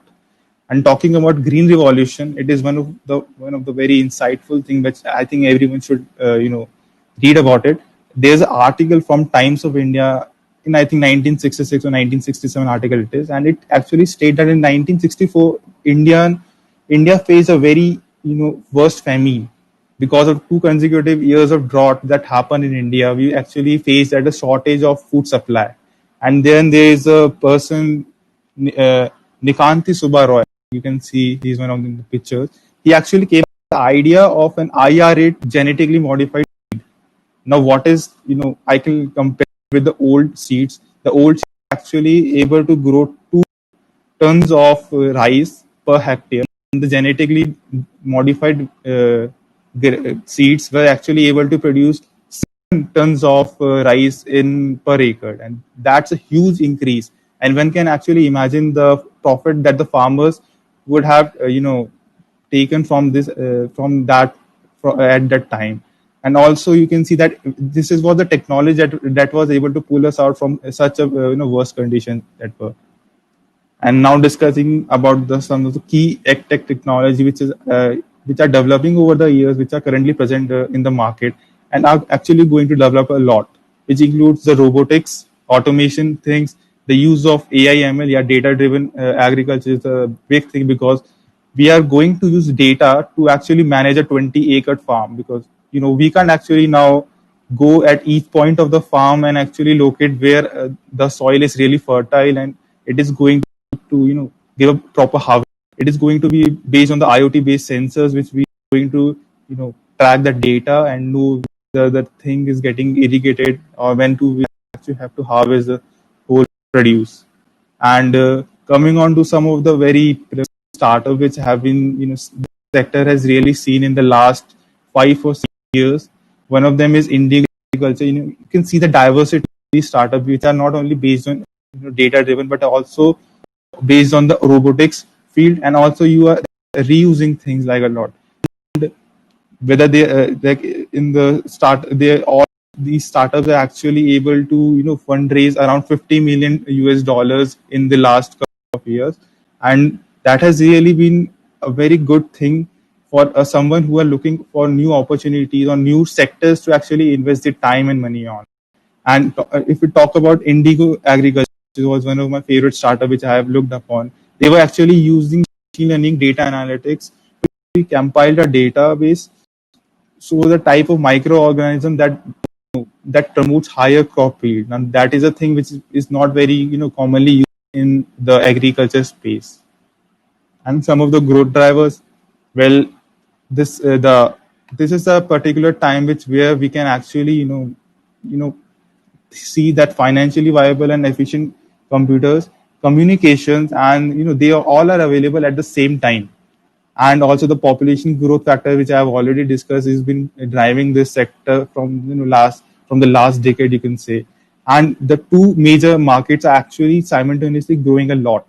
That is the robotics market and the gene editing market, or against the biotechnology market, which has already seen which has seen a boom in the past 6 months or so because of the COVID situation, which has happened so far. And investment, which is a very important thing which is happening right now.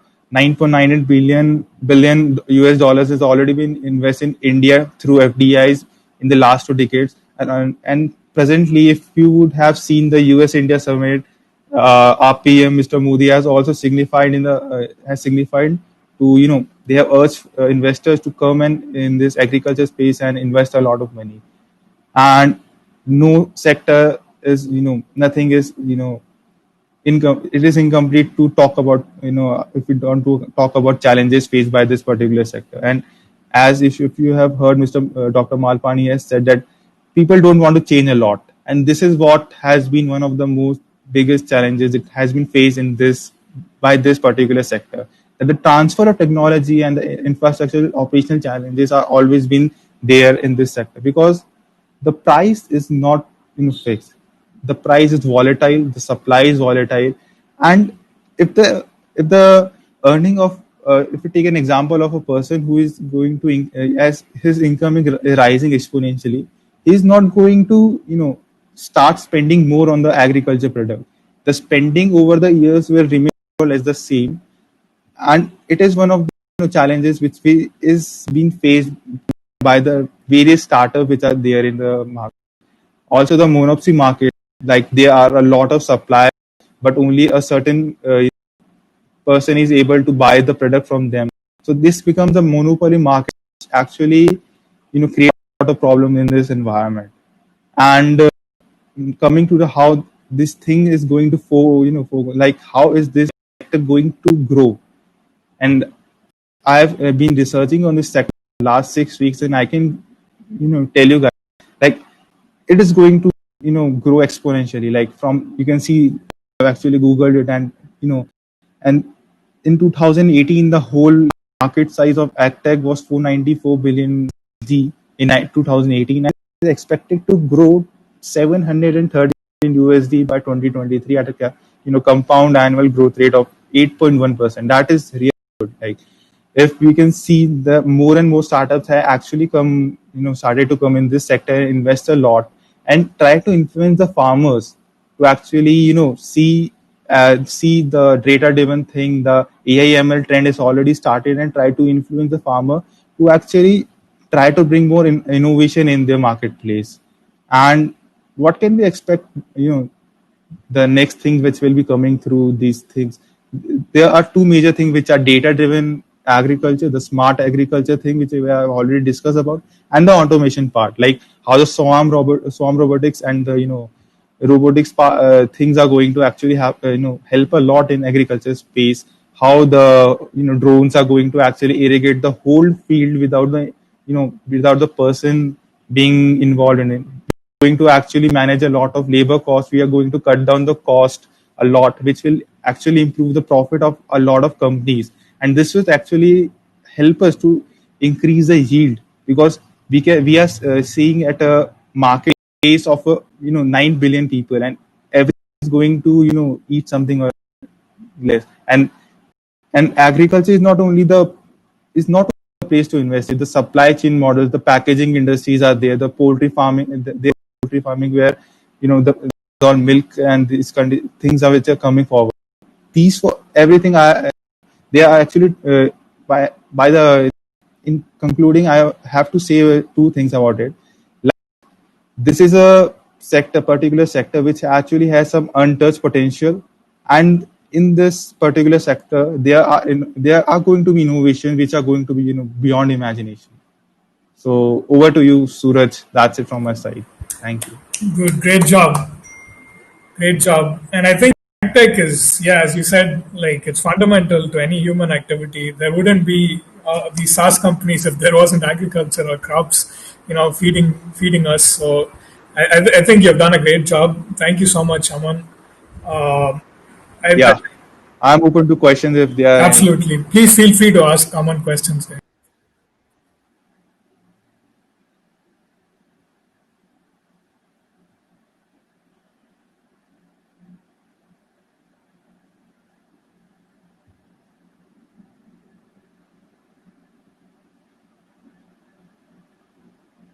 So I think I can give my mic to Siddhant. Let's just have a brief break for the next 5 minutes, and then we can use that time to network. People can network in the audience amongst each other. When we come back, we'll resume with Siddhant at 8:30. There's one. Never mind. So let's just take that break.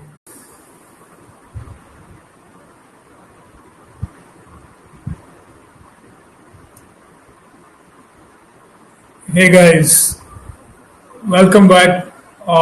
So any event is only possible because you have your sponsors who are behind you, and who can ensure that you can present an event such as this. And in our case, this event is sponsored by 100 Open Startups and TechTouch.ai. So just wanted to show you a small glimpse of the healthcare initiatives that TechTouch has been involved in.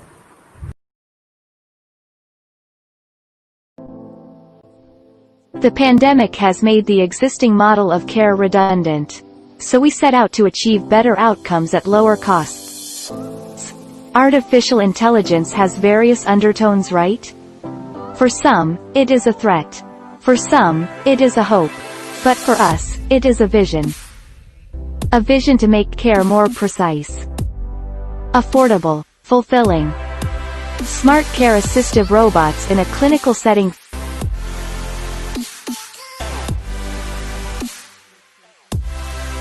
15 minutes. That's how long you have to know patients as people and not diseases. 11 seconds. That's how long doctors listen to patients on average without interrupting them. Healthcare robotic sales will reach $6.4 billion by end of 2020. Make routine tasks faster. Give them back to your patients. Want something fetched? Done. Want the ICU disinfected? Done. Want to avoid highly contagious environments? Done. 1 in 25 patients contracts hospital-acquired infections. 1 in 9 patients die because of this. Infections cost more than $30 billion a year. High-intensity UV light-carrying robots disinfect spaces. Surgery. Disinfecting rooms. Dispensing medication. Draw blood. Check vital signs. Monitor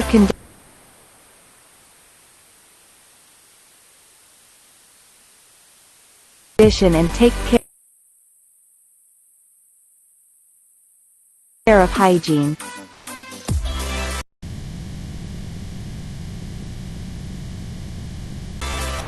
Robots can do any repetitive, difficult task. Data-driven decision support.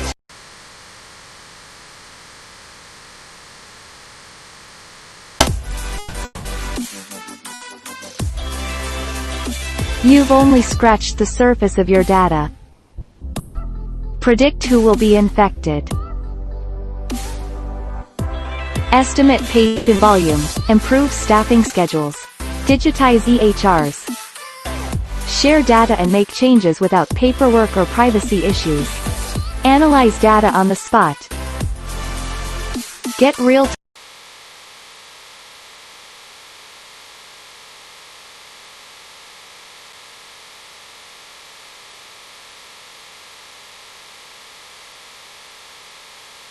advice as you make decisions. Track health trends and identify health threats. Use pharmacy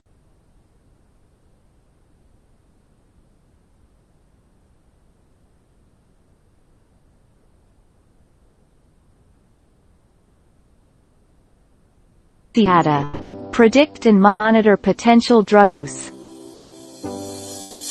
Every year, over 600 million imaging procedures are performed.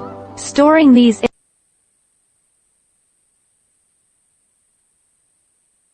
images and analyzing them individually will give you sleepless nights.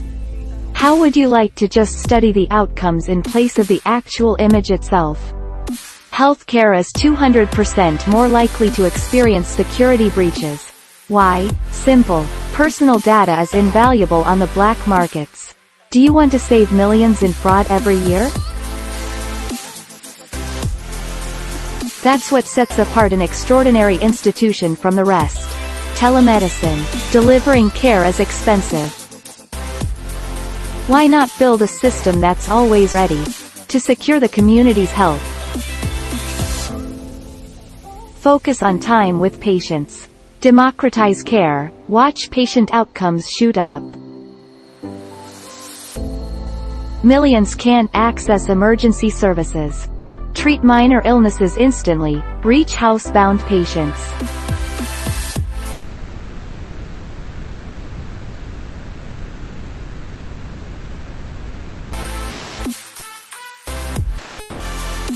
Monitor oxygen levels, heart rate, respiration among other things.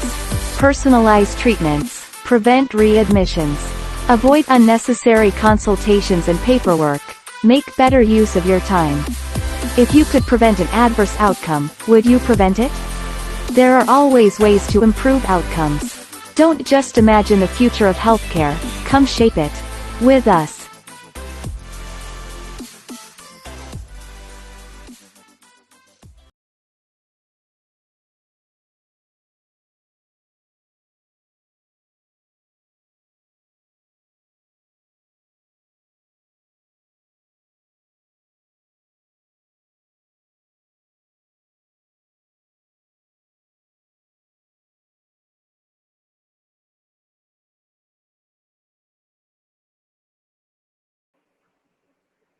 Hello, Suraj.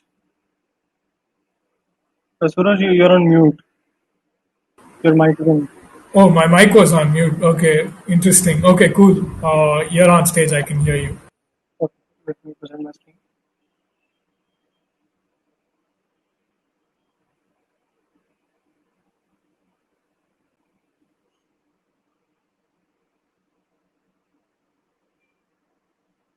Suraj, can you please confirm if my screen is visible and I'm audible? Absolutely. Go ahead. Okay. So, good evening, everyone. I'm Siddhant Kumar. I'm a third year undergrad at IIT Roper, majoring in chemical engineering. My presentation today is on the sector environment and green technology. First of all, I would like to begin by giving you all a basic idea of how I have structured my presentation and what my agenda is going to be for this evening. The first four slides, that is the first part, they are all about what ESG investing is in general and what has been the trend in the same over the past few years, and how different asset classes like bonds, exchange traded funds, hedge funds, equities, they are performing with respect to ESG investing. And then in the next four slides, that is the part two, I have done an analysis on the different subsectors of green technology, basically how they have fared over the past few years in terms of revenue generated, growth, employment provided, and etc. The structure of each slide in that particular section would be like, first of all, I've mentioned the name of the technology I'm going to discuss. Then there is a stat that describes the growth of the sector over the past few years, or the market growth, or the forecast growth in the coming few years.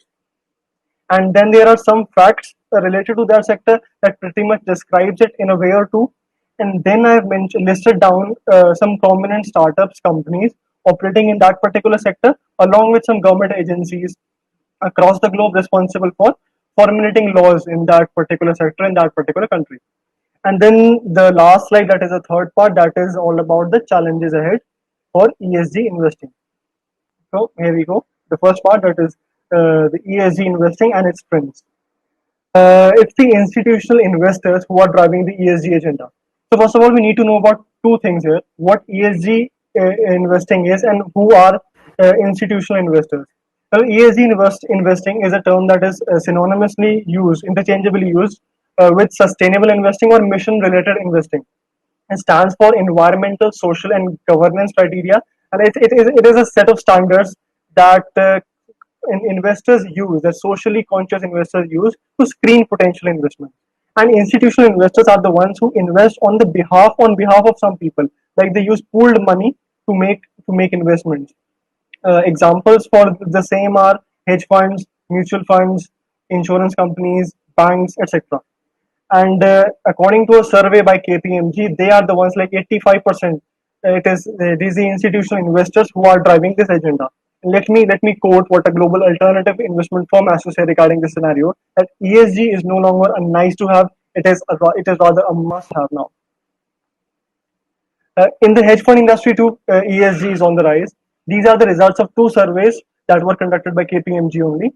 The questions were posed to hedge fund managers related to, like the survey on the left. That is, the question was that how would they describe the change in the ESG capabilities of their organization over the past few years, and 84% of them, of the ones interviewed, reported an increase. And the point to be noted here is that literally no one, 0%, reported a decrease in their capabilities in their ESG capabilities of their organizations. There were 16% who didn't report any increase, but there wasn't anyone who reported a decrease. That's a promising sign.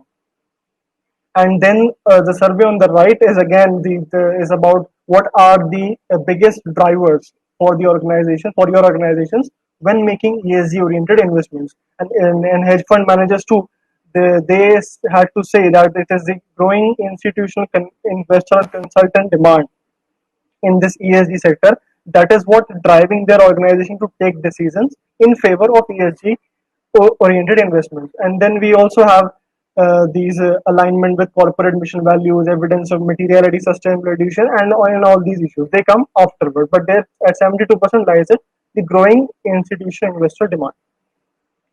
The same can be said for ESG ETFs, the exchange traded funds, and the green bonds. The numbers are very promising, and this suggests that the green investing megatrend is here to stay.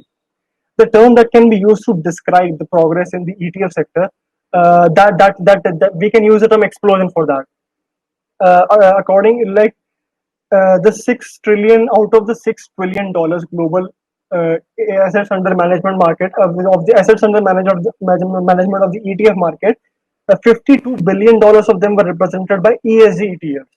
And one more astonishing fact that this year, this first 2 quarters, the flows in terms of ETFs in the US market, they are already equal to the half yearly total is already equal to what the annual record was that was set in 2019. And 2019 record was in turns 4 times the previous annual record that was set in 2018. So you see the growth is almost exponential there, and hence explosion being the term. Similar is the case with green bonds. Green bond is basically a bond that is issued to finance projects that have a positive impact on the environment. So 2019 saw a total of 417 green bonds being issued, and a 25% increase as compared to 2020. And China, US, France, Germany, these are the countries dominating the green bond market. And then please let me quote what Steve Jacobson said, this chief economist of Saxo Bank. For the first time since World War II, we sense a shift in which climate and the environment and not growth will become the priority of governments and the citizens, as shortages of food, clean water, and air become existential questions. And then we have these instability of fossil fuel prices. Here I presented to you a graph that is basically the Dow Jones US Total Return Index. Dow Jones Return Index is basically a stock market index that measures the performance of top 30 companies listed on US stock exchange. So you can see 2 lines here in this graph. The dark blue line is for the total Dow Jones Total Return Index. That is for the top 30 companies, and you can see this graph is constantly on the rise. That means the performance has been improving over the time. But then you see this light blue line, and this is for the top 30 oil and gas companies only. And as you can see, this graph is constantly on the decline since almost March 2015.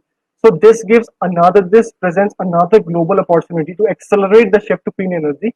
Another reason why ESG investing has become more and more important with time. And then we have the part 2, where I'll be telling you about the different subsectors of green technology.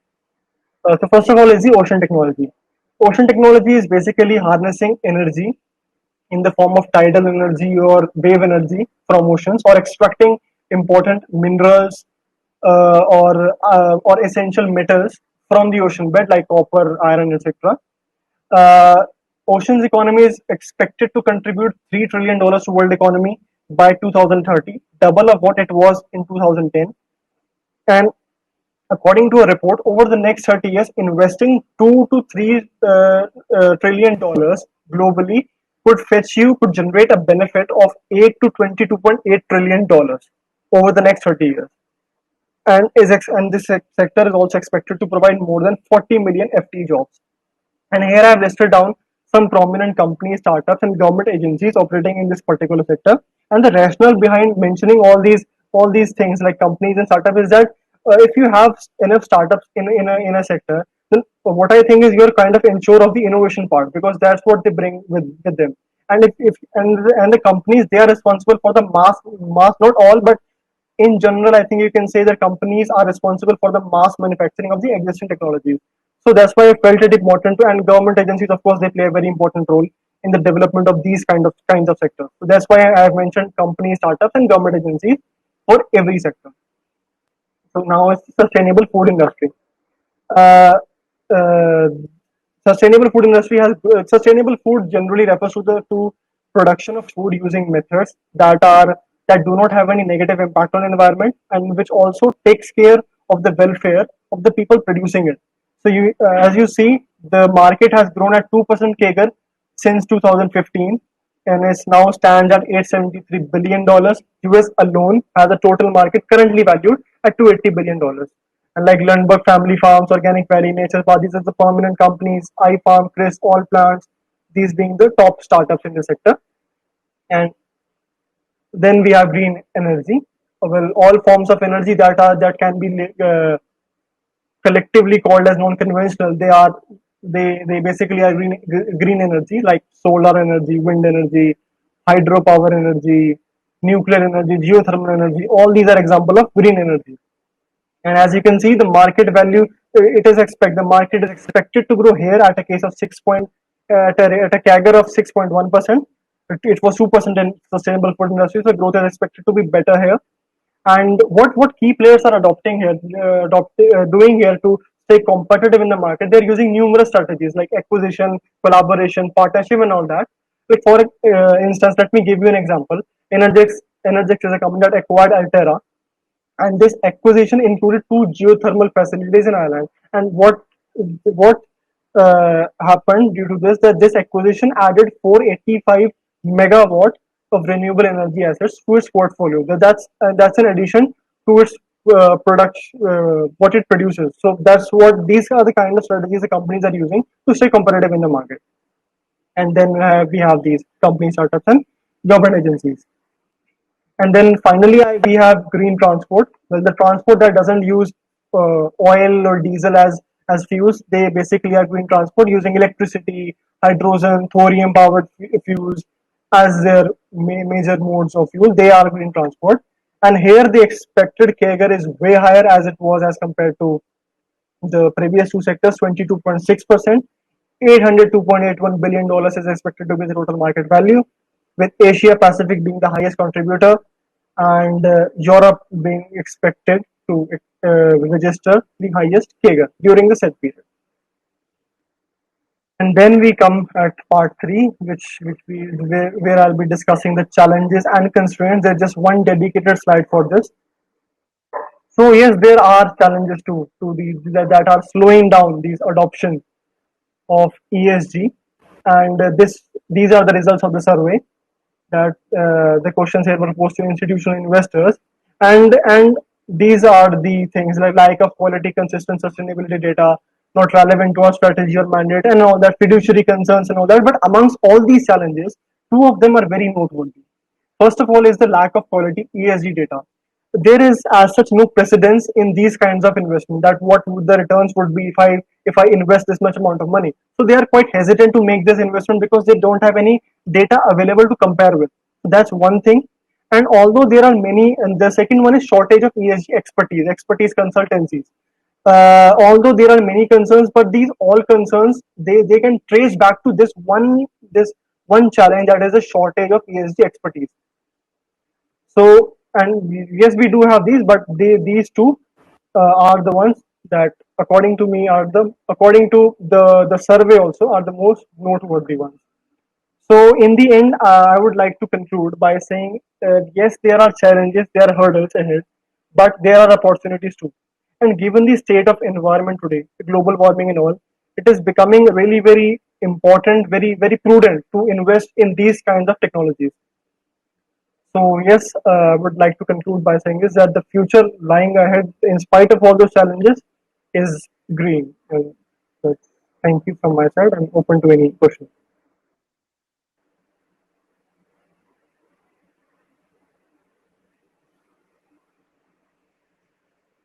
Hello. Yes, Siddhant, that was pretty good. I actually got a call from somebody, so I had to take that the last 2 minutes, but I heard you for the most part. That was a pretty phenomenal presentation. I like the part on ocean technology. That's something that's sort of close to my heart. And I liked how you spoke about the ecosystem. Like, let's keep the stage open for questions. If anyone has questions for Siddhant, please ask questions.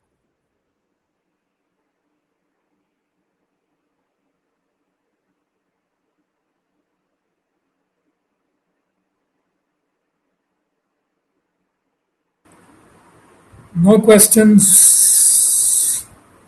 Okay. Thank you, Siddhant. I Okay, okay. think next, Srinidhi.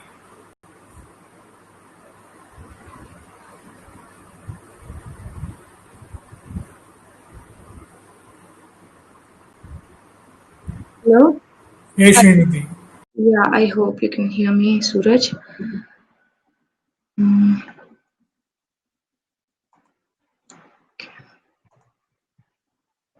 Um,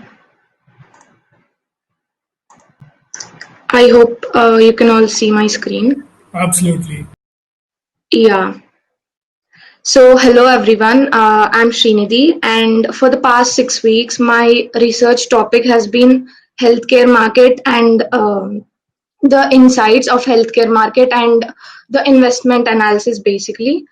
So, to introduce, healthcare is one of the most evolving sectors in today's world, and it is mostly because the research is strongly backed by technology and data. So that is why it is evolving and improving. So in my presentation, I would like to cover four very important topics under healthcare that are closely related to human longevity, and those are human genomics, precision medicine, stem cell regrowth, as well as IOMT. So, in the following presentations, I want you to listen very carefully about the insights, because at the end of the presentation, I have a question for you upon how much you understand the topic and how well you can predict the market. And for every statement I'm going to give you reasons on why it is so, and why, for example, why the trend is that USA is excelling in most of these sectors. So let me get started with genomics. So what is genomics? Genomics is studying your DNA and studying your genes and analyzing that with the data already present, and giving you a good analysis of all the information that is related to your genes, like how much you are susceptible to particular disease, or what kind of medications that you should take to be healthy or to improve your lifespan, analysis like that. Now, if I talk about market insights in genomics, we can see that North America is leading in the market share. It is currently at almost 6.6 thousand million dollars. But the research also shows that Asia Pacific is going to be taking North America over in the next years. So if we look at the market share by type, we see that there are a lot of products and services. Now I want to talk about what these products are. So most of the startups, what they do is they take your sample, they test it in their laboratories, and then they give you a digital report of all your ancestral data and all your medical data, like how your current lifestyle is affecting your internal organs, like that. And recently Airbnb, it according to your ancestral data, it is they are trying to recommend you places that you would spend for your vacations. Now I want to talk about investing insights. All right. So investing insights, here I have a graph that shows how funding is varying over the quarters. So we see that in Q1 and Q3, even after pandemic, there are still investments going on in genomics research. And if we look at the funding by type, we see that most of it is coming from seed funding, and the rest from venture capitals and angel investors, etc. So I also want to talk about why North America is doing extremely well in this matter. It's because the government there is extremely supportive and supporting the research. And right now, the government of in Asia is slowly evolving and opening up the culture to explore this particular field. Now, I want to talk about the second sector, which is precision medicine. Now, uh, what precision medicine is, I'd like to think of it as a subset of genomics, because what it essentially does is it takes the data of the genes, your data, and then it analyzes it across the medical data it already has, and then it gives you personalized medicine for your disease. For example, if you are affected with some particular disease, it's going to give you what type of medicine you should take to in order to fight it, not more, not less than a particular dosage, because that particular whatever it suggested for you is actually good for your body type according to the data and analysis. So that is what precision medicine is, right? And if I look at the market insights, even here, North America is dominating. The market share is more than 40%.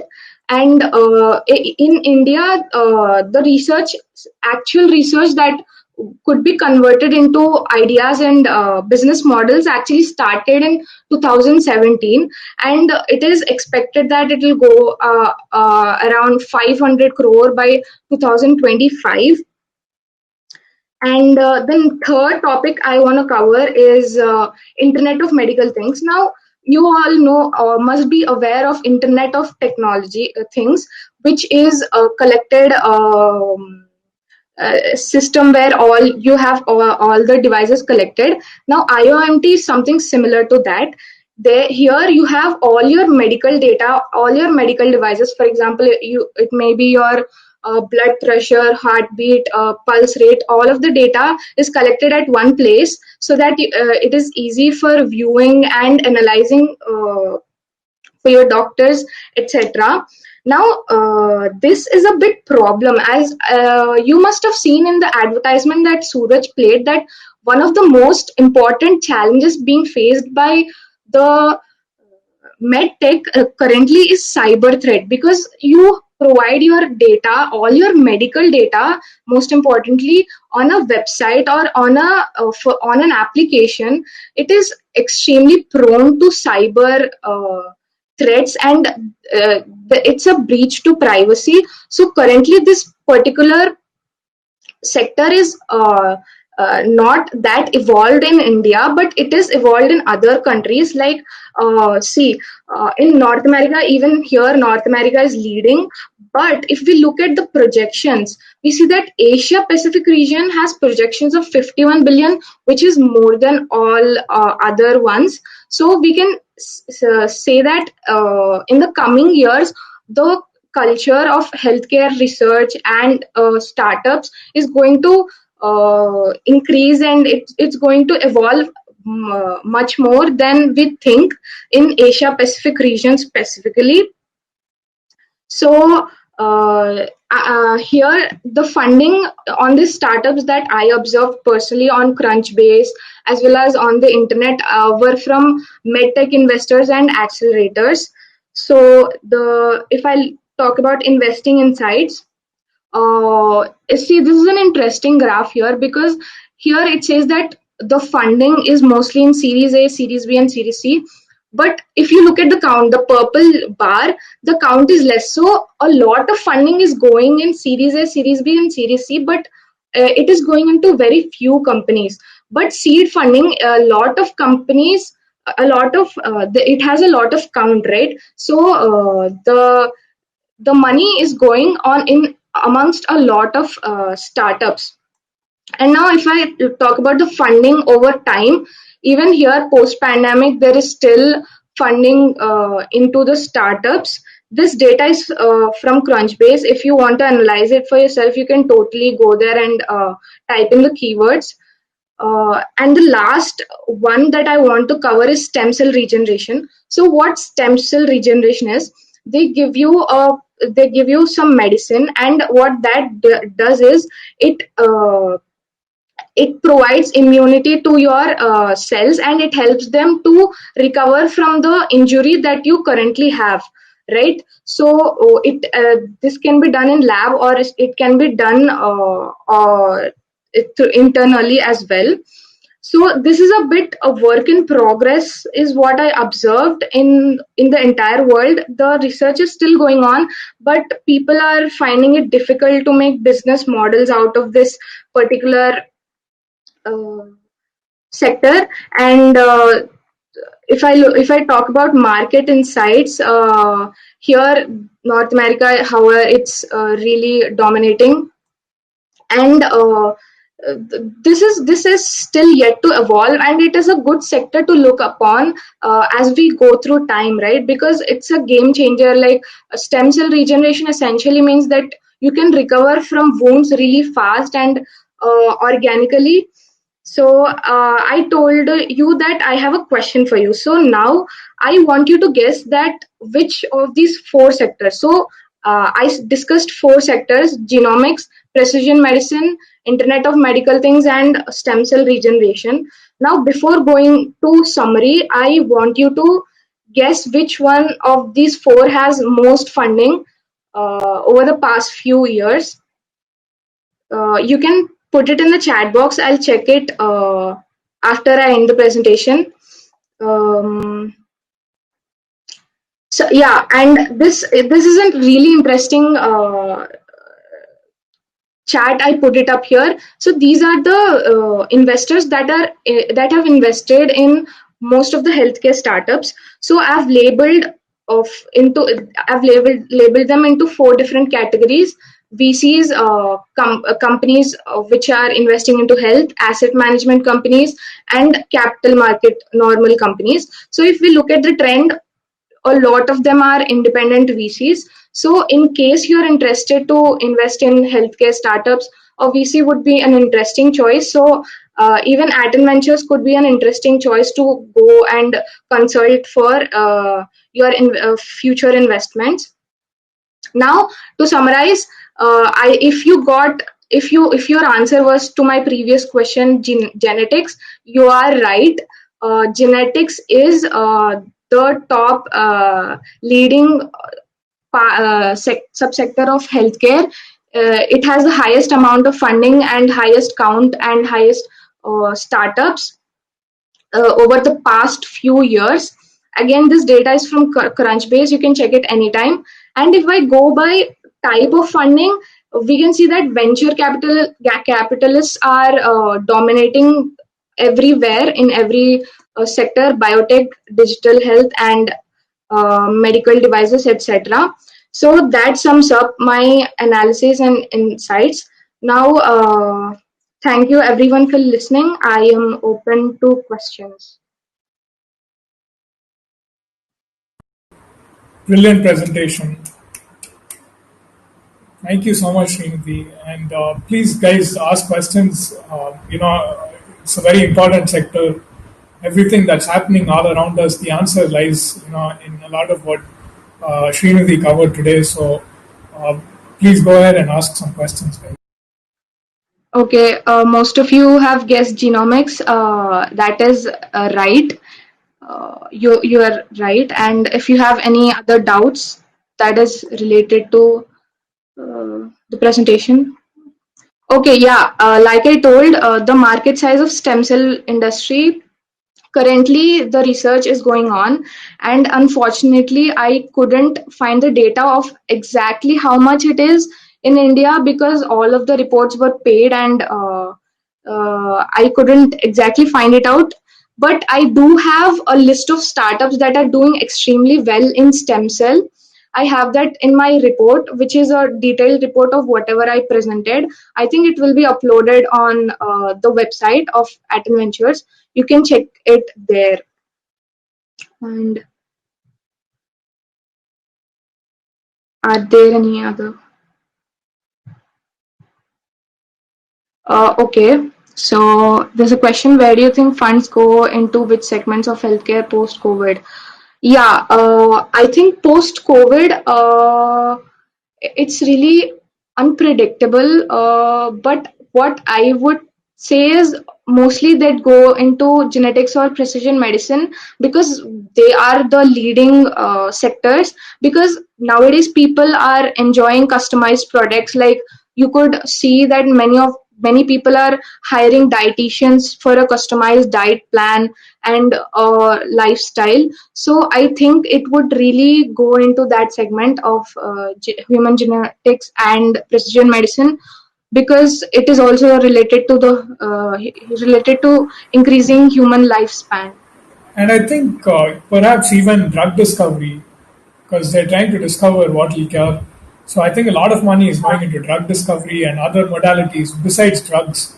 For instance, I think there was some institute, I think in somewhere in one of the Nordic countries, which invented like a spray that you can spray into your mouth and that'll, bring down the infection rate. So they're looking at all ways to stop transmission and maybe to cure, maybe as a preventative measure, or maybe even once somebody has been infected. I think these are interesting areas as well. But thank you, Srinidhi. I think very futuristic research, definitely something that I would want to. Immunity enhancement, yes, would be an industry that they'll be looking into. Agreed. So I think very interesting and futuristic one. All of this, all these sectors that we're covering, including this one, all that research, that's been collected by everyone will be posted online for free. You don't even have to, exchange emails. It'll be just there. You can just go in and look at it for everyone. So next, I think last speaker for the day we have Tanushri, who will speak about impact entrepreneurship and impact investing. So is Tanushri here? Actually, I don't even see Tanushri.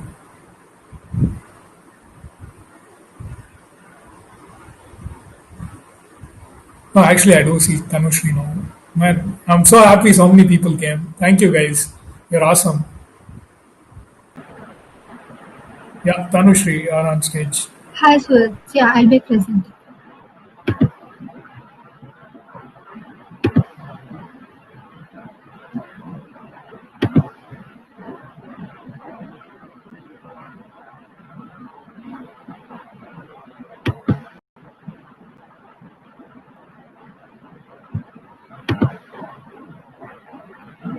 Yes, so hello everyone. My name is Tanushri and I'm currently pursuing chemical engineering at IIT Roper.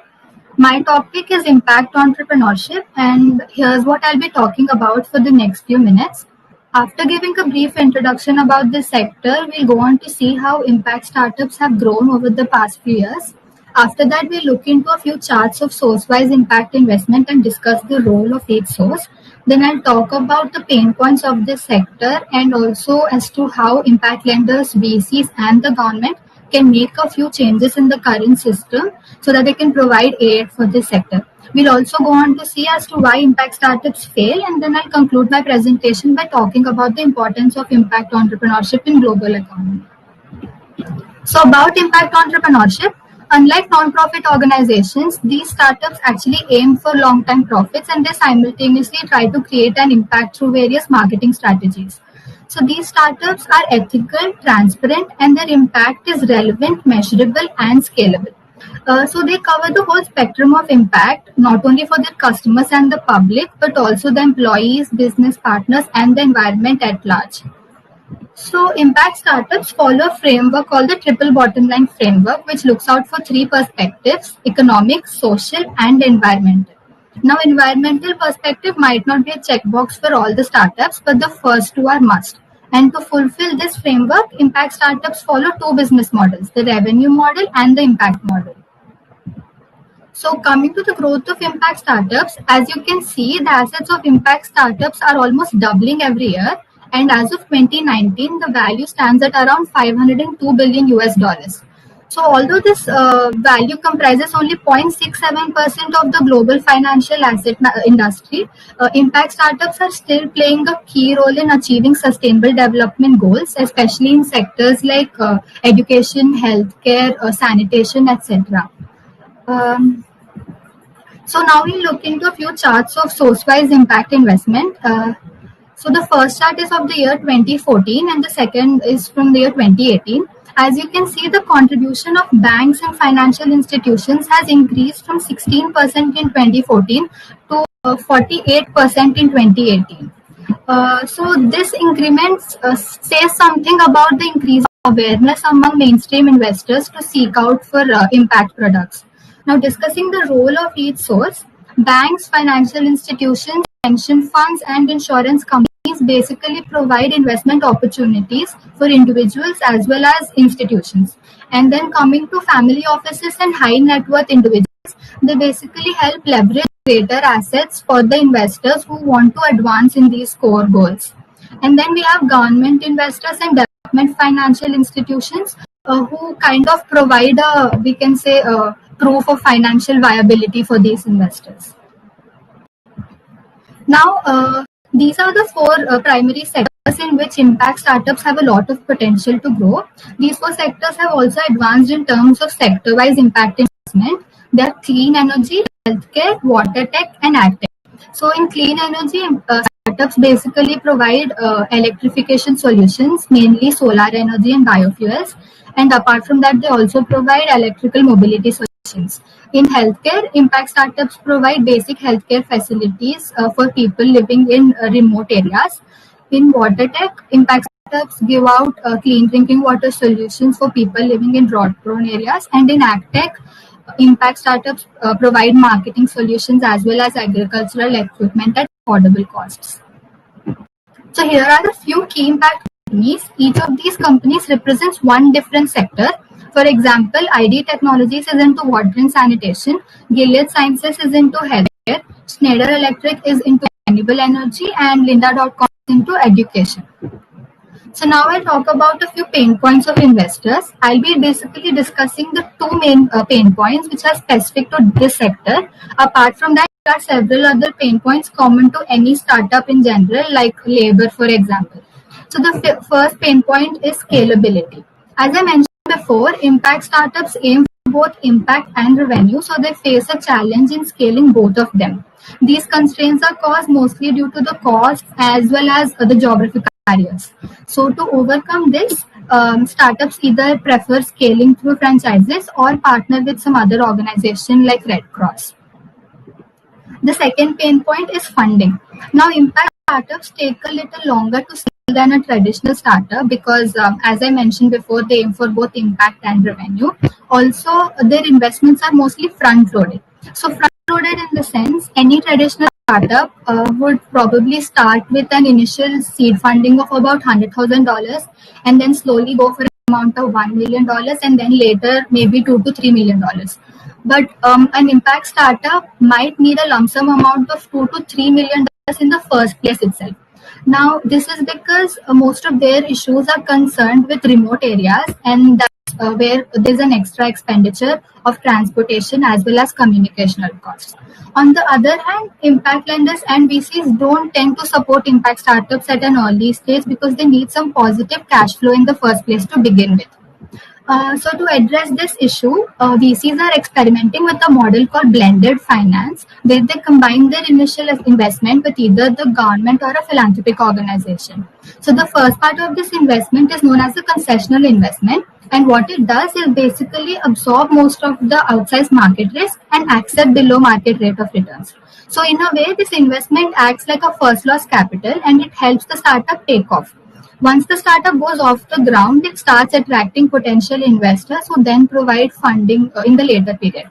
So blended finance hence helps correct market failure without the financial agencies having to finance the project entirely, and it helps mitigate market risk and also helps draw attention to startups in developing areas which would have generally been overlooked by investors. So now we'll discuss the role of government. Currently, there are very many few, I can say, policies and incentives in favor of impact startups. And here's what the government can do to support them. Firstly, they can provide incentives in the form of tax deduction, similar to that of charitable organizations. Secondly, a lot of instances, it might so happen that the government alone cannot produce and boost social outcomes, and that's when it needs to collaborate with other stakeholders. Thirdly, Limited capital funding often acts as a barrier for the growth of impact startups, and that's when the government needs to intervene. For example, the UK government, in collaboration with 4 other central banks, took an initiative to provide seed funding for impact startups using dormant bank accounts. So, why do impact startups fail? Before dwelling into this issue, one must keep this in mind that consumers are willing to buy impact products, but the reason they don't is that firstly, the products of impact companies are priced at a much higher rate than that of non impact companies. Consumers are willing to buy impact products as long as they're being offered at the same price and the same quality. Secondly, consumers have credibility issues when it comes to impact startups. This because there are many startups out there claiming to create an impact, but there's no added proof to it. Here's where we need some sort of third party which can actually verify these claims, and then if the startup qualifies some certain criteria, they get to have a logo on their product. So this allows the consumers to make sustainable decisions more conveniently. So this is the last slide of my presentation about the importance of impact entrepreneurship in the global economy. The current pandemic has questioned the fate of many businesses and also endangered the workforce of many people all over the world. And the economy is in a very dire condition, and impact startups can help build this back. Currently, impact startups are providing many basic facilities like education, sanitation, healthcare, etc. to those sections of the society who have been hit the hardest by this pandemic. Apart from that, many large companies like IKEA, Salesforce, etc. have come forward and pledged to support impact startups spread across different countries. So, in conclusion, impact entrepreneurship, when adopted as an ideology, can help build small as well as large businesses and can lead to their success in the long run. Thank you. That's it from my side. Thank you so much, Tanushri. That was a great presentation, and I think it's very overlooked, actually, impact entrepreneurship. And I think you brought out some great points. It's possible to, create impact as well as be profitable. I think this is something that escapes a lot of businesses, and I think this is the direction a lot of businesses should start thinking in. So let's welcome all questions now for impact entrepreneurship. Guys, please ask Tanushri.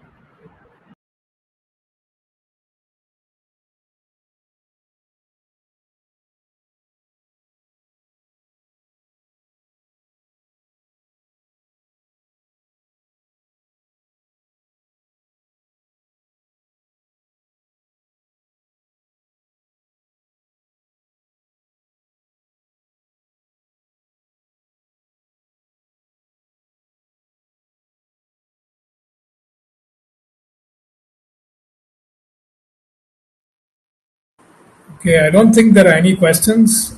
Thank you so much, Tanushri, and thank you, everyone who spoke today, and for all the research that everyone has done, and thank everyone for attending the event. I think let's call it, a day for day one. Tune in tomorrow for day two, where we'll have Dr. Verma. He's a thought leader in blockchain and the convergence of blockchain and artificial intelligence. Also, he holds a lot of knowledge about operations and supply chain. So that might be a very interesting one to tune into tomorrow. And we have similarly a lot of interesting themes for tomorrow, like AI, machine learning. Let me actually check. I forgot the other topics. But yeah, tomorrow is sci-fi packed. So we're covering all topics that are related to tech and hardcore tech. Let me see what else we have tomorrow. Yeah, we have no-code developer tools and marketing technology. So I think it's going to be great tomorrow as well. Look forward to having everyone either through AirMeet or YouTube, wherever you're joining us from the planet.